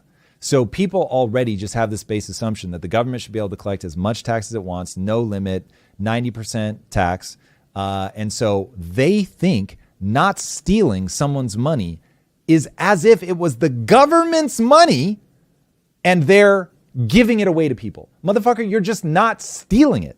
That's so wild. So if somebody breaks into my house and I'm like, hey, please don't steal that. Like, that really means something to me. And then that person acts like they're actually doing me a favor by not stealing that item. are you out of your mind? That's so wild already. So I got one more for you. Yeah. It gets even better. Number 2 says, yep, he doesn't care about the average citizen. It's disgusting. I trust they mean somebody else in chat, and they are not talking about me, because there's no way.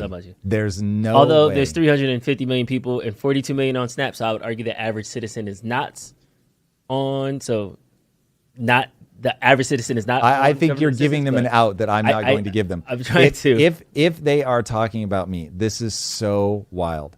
Okay, so if I see somebody giving their kid ice cream for breakfast, lunch, and dinner, that kid has type 2 diabetes at 6 years old, and I see that kid smoking cigarettes, doing occasional meth, and I go in and I say, this is outrageous. You need to stop feeding that kid ice cream, and you need to get them some chicken breast stat. And then somebody goes, he just doesn't want to see kids happy. I'm like, okay, that's full retard. So I expect people to work. I expect everyone to contribute to the group. I don't expect there to be any freeloaders. And so if we go, listen, there are some circumstances, they're just too brutal. So you've got an 80-year-old, her kids died before her, and now like she's really in dire straits. She can't make ends meet. And so like, are we just going to let her starve, or are we going to get her on Snap or something like that? I'd be like, okay, if people vote for that, I get that. If they didn't, though, and they said, no, that's what the church and families are for, I'd be like, yeah, I also get that. So on that one, I'm like, if we're in a balanced budget and people decide healthcare is the thing they want, and they want people that are like, truly, she can't go to work anymore, she's physically frail, she's got no family, and we want to be thoughtful about that, I got no beef with that in a balanced budget. What I'm saying is everything is a trade-off. There's no utopia. When you start taxing people to death, innovation begins to tank. I know people don't want that to be true, but it is. And you get parasites on the system because they realize, oh, this is just an easy way to get money. I'm not saying everybody on the system is like that, but I'm saying there's a distressing percentage. That also attracts the wrong people for immigration. When America was, hey, come here, you're probably going to die, but you've got freedom. We got the most hardcore, literally puritanical people. They had a Puritan work ethic. They were super hardcore. They're like, we're going to win the survival game on like hardcore mode. Cool. That gets you a very different type of person than you get when you say we have open borders, free healthcare, and SNAP benefits, even if you're illegal. So which country are you trying to build? Now, I don't mind if people hate me for this, but the country I'm trying to build is the country that loves freedom, loves innovation, wants an equal playing field where everybody's got a shot, but that people can fall and you can go from rich to broke, that you can go from I can feed myself to I can't feed myself. Yes, that is the game that I'm trying to play. That's the level that I'm trying to build. Now, what I believe to happen in circumstances like that is that there's a reason that churches exist, meaning from an evolutionary standpoint, there is a reason that they exist, that very few people will be left to starve to death in the streets. And when I look at the alternative where people are left to just drug overdose in the streets, I'm like, yeah, I don't want that. I don't want a super permissive culture. I want people to build a moral framework on which we expect people to work hard, to push themselves to be better, and where at the individual level we go, I have deep empathy for this person. I don't want to see them suffer, so I'm going to help them. I'm not saying let people starve in the streets. I'm saying it's not the government's job to take care of that. I'm saying push that down to the local level and then count on the fact that people are good, that people will take care of those people. The number of people that are going to starve to death on the streets will be vanishingly small. I'm not saying it's not going to happen, but I'm saying it will be vanishingly small because humans are deeply compassionate, deeply empathetic, and they will take care of those people. I'm just saying you're at the wrong level of analysis. Saying this all needs to like push up to the government level is exactly how the government itself becomes a parasite. And again, if you want to know, well, Tom, what does it look like when the government becomes a parasite? It looks like young people can't afford a house. Okay. And that's where we're at. And so all of the, like, I just want to take care of everybody yields an outcome where you're not taking care of people. And so I'm just saying, like, I'm way more into the ethos that the country was founded on that yielded the most prosperous nation the world has ever seen than I am late stages of that prosperousness where everybody's confused about how we got here. And so if you've ever seen the ant and the cricket or grasshopper, that story where the grasshopper just fucks around all the time and the ants are constantly preparing for winter, just saying, I'd rather be in a scenario where you got a whole bunch of ants planning for the winter. Everybody's like, yo, yes, I want to be the best ant. I want to be the ant at the top of the hill. I want to have the most resources. Cool. Leverage that desire for people that want to play the game hard and like they really want to like go do something incredible. Unleash all of that potential. That was the first 100 years of America. Okay. I want you to dive into this, right? Sure. Take innovation off the table. Let's just talk about math. Okay. Number, dollars and cents. Yep. Dollars and cents, ones and twos, subtractions and additions. Balancing the budget. Somebody in the chat said, the reason we can't balance the budget is because Americans don't want to tax businesses and corporations the appropriate rate. Against the wall. So let's dollars and cents. You can't say innovation. Yeah. You can't say corporate flight. Yep. You can't say libertarianism. Yeah. I'm trying to give you buzzwords. Like just look at the math. Would the math work if we taxed billionaires, corporations, and tax and high income earners? I don't know what else. A high enough rate. Like, No. From a math perspective, why would we that know work? because we've tried it. So this is the Laffer curve. In fact, you showed me a clip this morning. It's from like 12 or 15 years ago, but it's Peter Schiff, longtime friend of the show. What's up, Peter? You're the man. And during Occupy Wall Street, Peter Schiff went down to argue with all these kids because he felt the way that I feel now, which is I want you guys to do well. The system really is rigged against you, but you're barking up the wrong tree. And so he was arguing with somebody, and that person was like, we should just tax you.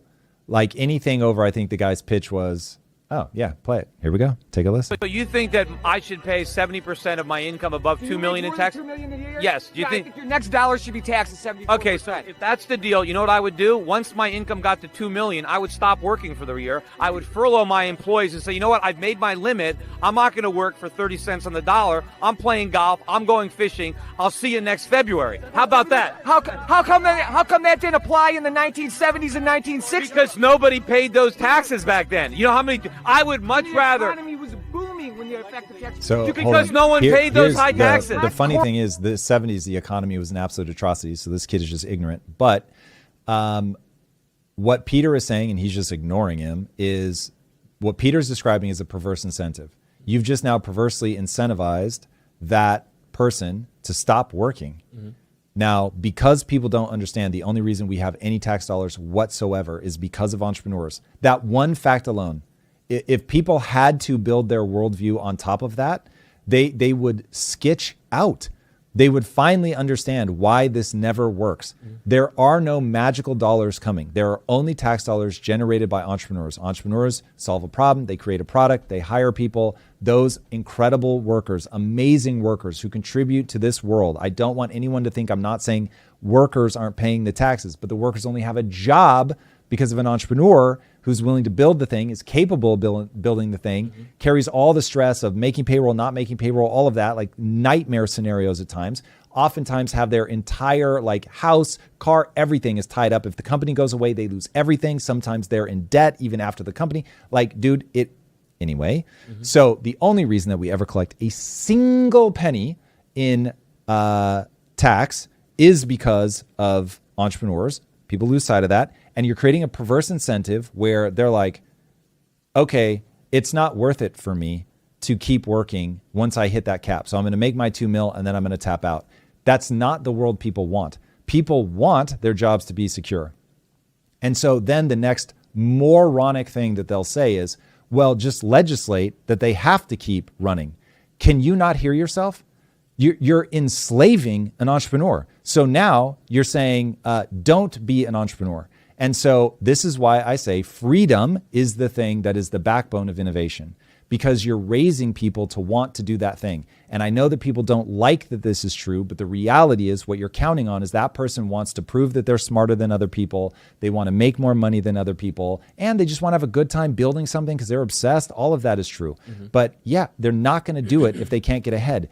And so you don't have to look any farther than other countries to find out that is exactly what happens. When we, after World War II, had a tax rate of 90% for the wealthiest, we took in less tax per taxpayer than we take in now.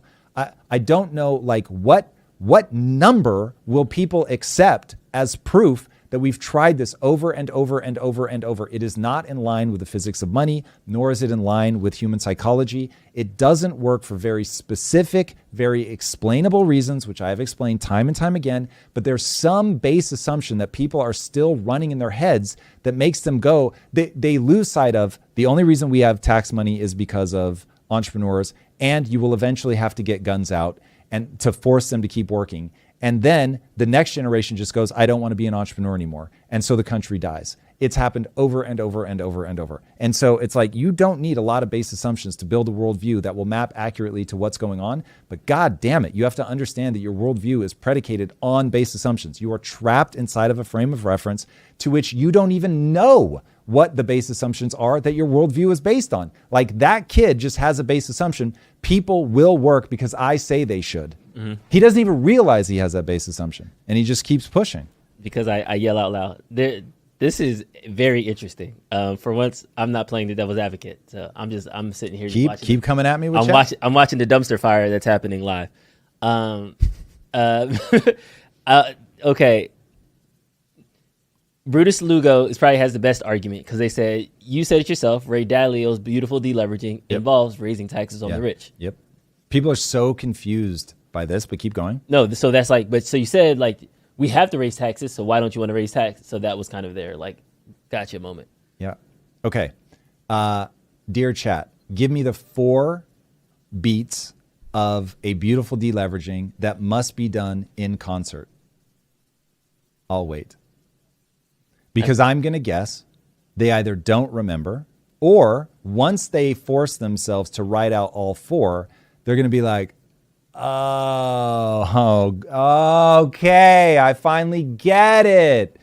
Yeah, I'm not giving them the answer until they put forward all of them. Look at my scholars in the chat. I see a couple people popping up. So let's go. Do they have all 4? I'm gonna call it out. We have austerity. Yep. Taxes. Mm-hmm. Money printing. Yep.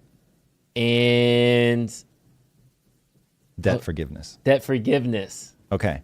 What was the first one you listed? Austerity. What's the one we are doing fuck all with? Debt forgiveness. Austerity. Austerity. So everybody's base assumption is you can just keep taxing people. This is a problem of we're not taking in enough revenue. This is not a problem of you're not taking in enough revenue. This is a problem of you're spending too much money. So if you just keep taxing people, and always spending more money than you tax, you've got a problem. What I'm saying is, yes, for a very limited time, everybody hears me say that, for a very limited time, in concert with a balanced budget, yes, you're going to tax people more. And when they see, they're getting their shit together, they're not spending more than they're intaking, they're raising taxes in a temporary, let's say you put something in and you know that it self-destructs in whatever, 3 years, 5 years. Mm-hmm. Okay, so you're walking a fine line. And the reason you don't want to overtax is capital flight. You don't want to incentivize them to stop working. So you're tapping into, like, you want them to feel like, okay, cool, for us to get to the other side of this, I'm going to do it. The reason that you do debt forgiveness and money printing is so that people don't riot in the streets. I don't know if people, they're not mapping why you do the thing. So you don't want people rioting in the streets. So you're going to have to forgive some of their debts, even though if you forgive too much of their debt, the other person riots in the street, the person who was owed the money. Mm-hmm. So it's like everything is this really fine-tuned balance. So when you're doing this, you're saying basically we're going to do an honest default, an honest restructure, and you hope that you can get as many people on board with that as humanly possible. And so you get people go, yes, fine. Okay, for a limited amount of time, I will accept that there is additional taxes because I see that we're balancing the budget. I see that we're doing the things that we need to do to get on the other side of this. I'll take 60 cents on the dollar on my debt because it's better than 0 cents on the dollar, or I don't want to have to flee America with, my money. So cool. And it is brutally difficult. It will be extremely hard to do. And there will almost certainly be people rioting at different times and freaking out. This will not be a smooth transition. But if you want to know why I say yes, to get on the other side of this, there will be some of that. That's why. But it will be extremely difficult. I feel like I got it. People aren't happy, though. I'm okay with that. And when you argue from physics, I don't need people to be happy. Now, if they have a better cause and effect argument, I'll take it because I want to map cause and effect. So if somebody sees where my cause and effect is off, cool. I know that my thinking isn't perfect. That much. The only thing I know for sure is that over time, I'll keep refining and refining and refining. A year ago, I wasn't even thinking about a beautiful deleveraging. So now I'm like, oh yeah, I get why that is a desirable state to move towards, because otherwise you just let the whole system fall, and it will fall. Like right now, we have no intention of doing a beautiful deleveraging. We only have the intention to drive off a cliff. And so that is very sad. And I would rather accept the other things to get America back on the right course. But I actually am not sure that it lines up with the human psyche. And so this is probably something I should do, to go look where are the times and places where a beautiful deleveraging actually happened. And what was the psychological makeup of the people who were able to get to the other side of that? Were they like an extremely homogenous group? Because if they were, then America's never going to be able to pull it off.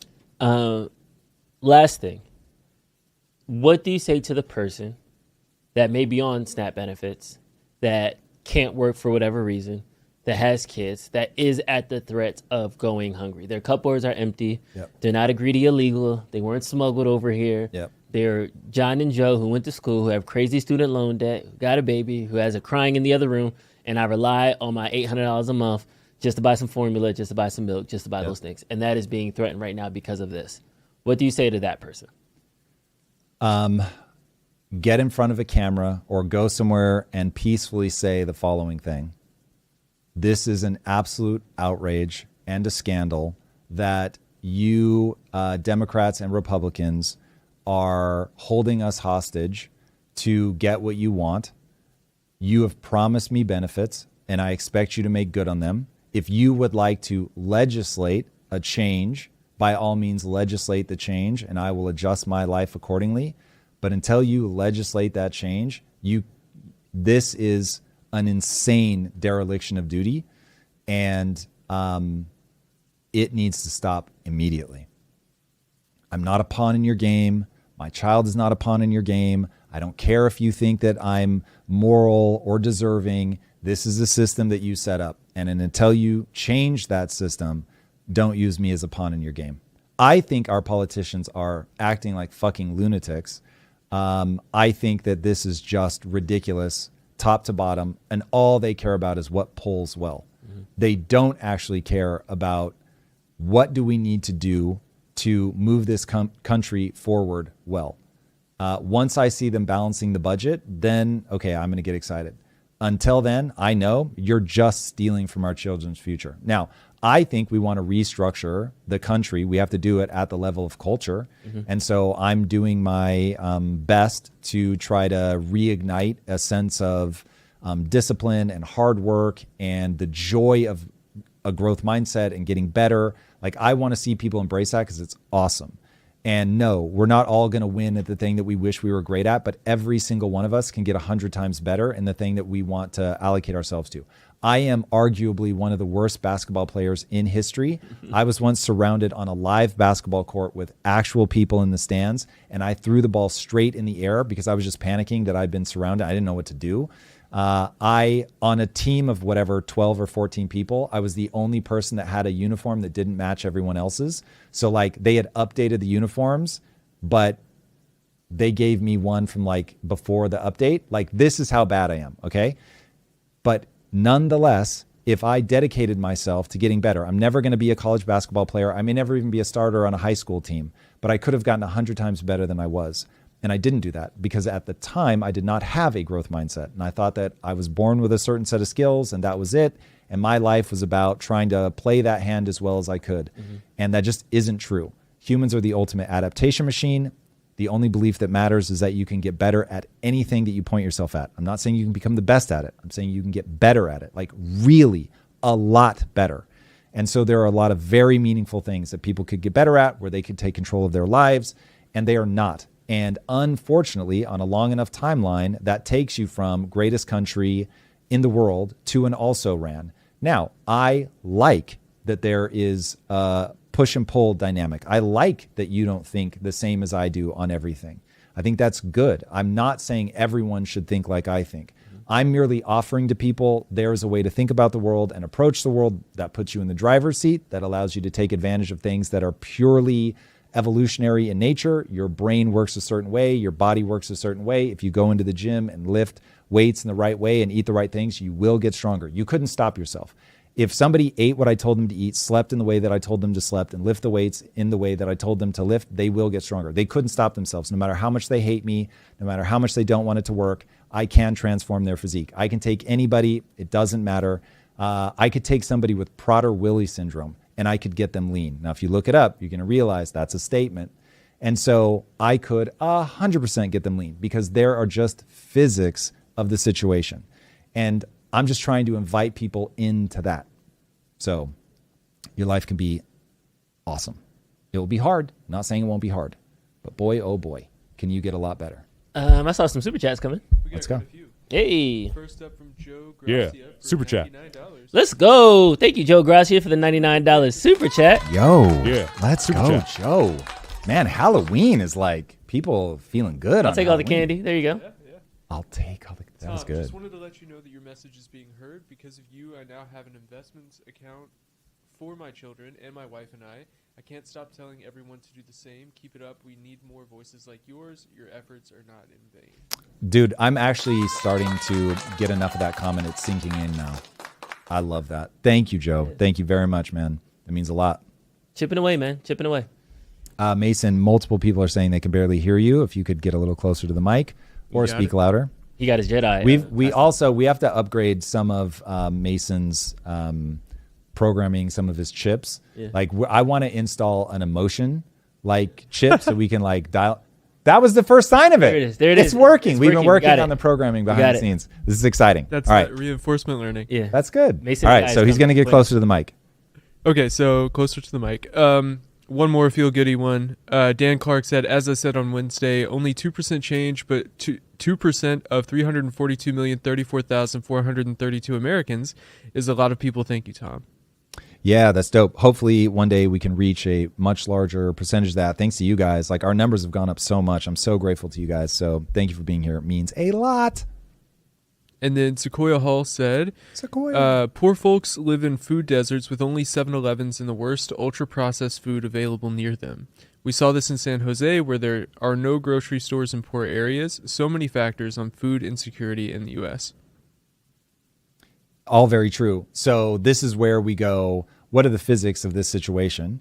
And the physics of the situation are that there isn't financial opportunity for entrepreneurs to build in those neighborhoods for a host of reasons, but the one that's easiest is crime. So if somebody wanted to make a concentrated effort and they just said, okay, I'm going to go work with local, like the police department, the DA, so that when people get arrested, they actually go to jail. And we're going to make this a crime-free zone. I'm going to lobby Washington, and I'm going to get special tax zones made. And then we're going to invite entrepreneurs. I mean, look at what Magic Johnson did, like made himself just fantastically wealthy by building in underserved areas. So you just have to do the things to protect those areas and incentivize people to come in. But when you let them be lawless, like I've told the story a dozen times, when you let a local Burger King be the place that people practice robbing, you're not going to get a lot of restaurants opening up. So you've got to have the law being enforced. Defunding the police is moronic. Fund the police more, train them better. So doing things like that would work, because all you have to do is trust people to be selfish. And if you trust people to be selfish, they will come in and they will innovate. Oh, also, please educate your youth, because people tend to think about the areas that they grew up in. So if you educate the life out of all the people in the inner cities, then you're going to catch all the ones that are bright, and they're going to be like, ooh, there's a financial opportunity for me to bring a grocery store here. Dude, people will import. You guys know the story of Pokemon? Like, it's insane. Back in I assume he started doing this in the 80s. There was just a guy, and he was like, I'm going to go to Japan as a white kid, and I'm just going to build relationships with all these Japanese companies, and I'm going to import all this stuff that Americans just laugh at. They think all Japanese entertainment is hilarious, and I'm going to import it. So while you guys are all fucking with G.I. Joe, I'm going to bring in Pokemon.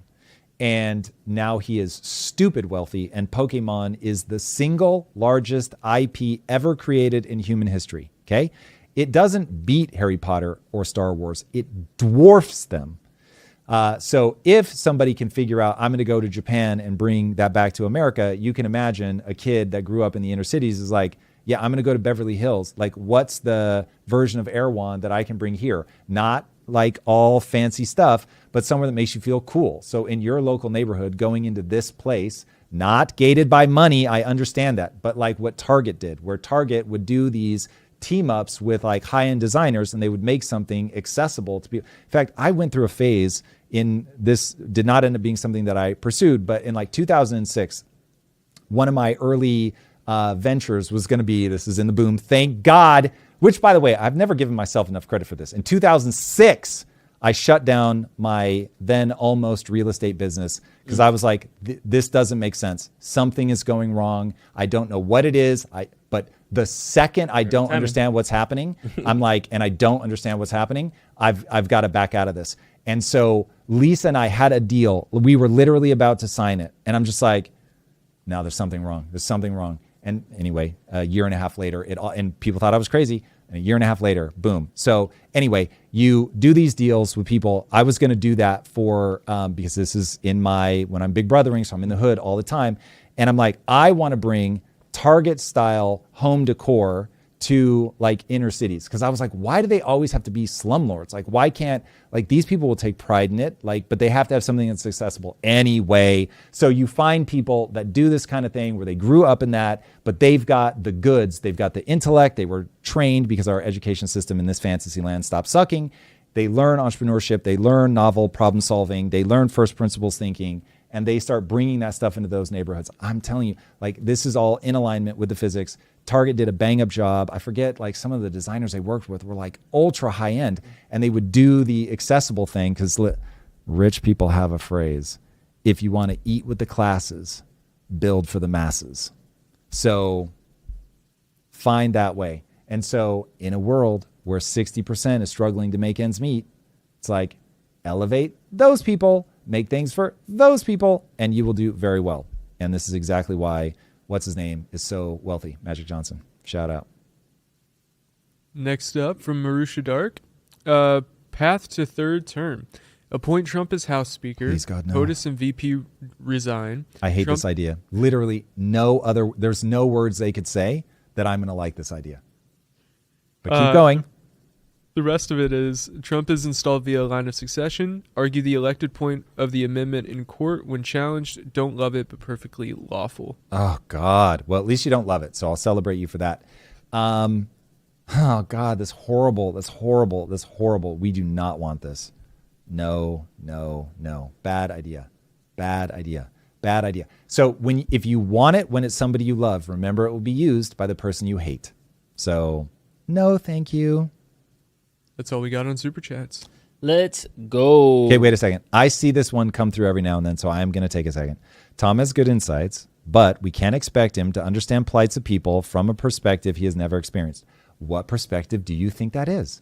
I did not grow up with money, so let's start with that. So I didn't get wealthy until my late 30s, so I'm not sure what perspective people think I don't have.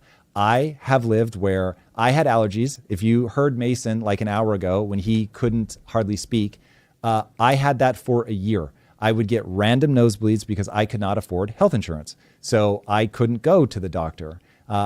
Allergy medicines, let this one hit you. Allergy medicines weren't over the counter. You could not get Claritin. There was no Zyrtec for you. There was only, I was stuffed up for an entire year. I'm not kidding. I sounded like that with your nose totally stuffed up. I breathed through my mouth every second of every day for an entire year. And I would blow my nose so much that I was routinely getting nosebleeds. Why? Because I couldn't afford health insurance. So I'm very grateful to my parents, who I was never hungry as a kid. I did once have to drink pickle juice because there was nothing else in the house. But if you imagine me growing up poor, it would be inaccurate. I thought I was poor growing up until I met people that actually grew up in poverty. There is a very big difference. So I did not grow up poor. But when I graduated from college with debt, my dad, for the last 5 months, wrote me a letter, 5 more months, 4 more months, 3 more months, 2 more months. So at whatever, 21 or 22 when I graduated, I never got another dime of assistance from my parents. God bless them. I had to sell insurance door to door, literally knock, knock, buy this. Not fun. I've been on unemployment. I've been in positions where I couldn't pay all my bills at the same time.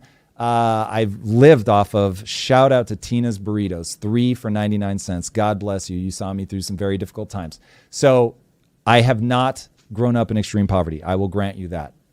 However, I've certainly spent my time around it.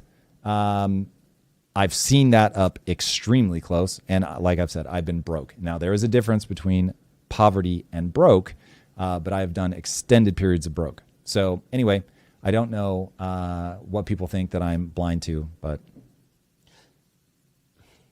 please, if you think I'm blind to something, hit me with it. Go all the way. Take me to Haiti or wherever. Somebody said, I think you've forgotten where you were and the luck of fate. No, I haven't forgotten either of them. So first of all, luck is real, 1,000%. But at the same time, will you also grant me that hard work is real? So if you'll grant me that hard work is real, rad. I grant you that luck is real. I'm not saying everyone's going to be a millionaire. They're not. In fact, when I was back in my mindset days, the thing I used to say over and over and over, I cannot guarantee you'll be successful, no matter how smart, no matter how hardworking. I can guarantee you will struggle. That is the only thing that life has to offer, guaranteed struggle. But when you struggle well, life can still be dope. When you struggle poorly because you expect other people to come and save you, it's not as good. Now, I love it. If I'm down, I would love somebody to help me. And when other people are down, I help them. I'm just saying, do it at the individual level, not at the government level. That I hope is coming in loud and clear. Do it at the individual level, not at the government level. I want to see people get help when they need it. I think that's beautiful. I love that. I'm just saying, do it at the individual level, not at the government level. Somebody said I would kill Marusha, no, I haven't seen it yet. If it has to do with TCG, though, I'm here for it. Say that again. Somebody said I would kill everybody to save my conscience. And I was like, that's hard to reconcile. Say, Your what? conscience may be that of a serial killer. I'm gonna say, what? I said the opposite. I wouldn't kill people. How did I get into Oh, wait, are they saying you would? Yeah, I would. No. Why are people so confused about you? I don't know. They want me to be a bad guy. Drew is definitely not a bad guy. A, let's start with that. B, Drew is, I think, very kind-hearted, very loving, very smart, very hardworking. So No. Like, I drug you in to a world where you have to deal with YouTube comments. I do feel a sense of responsibility, I won't lie. And you are so good. You spend so little time defending yourself because you know it's not good for the show. I know that, Drew. I see you in like the fucking Avatar way. I want to be very clear. Drew, God forbid that you one day leave this show. Nothing lasts forever. Things come together, things fall apart. God forbid it. But if you should ever, that doesn't mean that you won't forever be in the Hall of Fame. Behind the scenes, all the things that you did to get me to try streaming in the first place, all of it, you will forever get a standing ovation. Even if you go out like a psychopath, if you go out and you're doing videos why I no longer work for Tom and you're like, Tom's an asshole. Why I left Tom? Dude, I just saw one for why I quit Diary of a CEO. I'm like, yeah, you know you made it when your former employees are like doing the outro videos.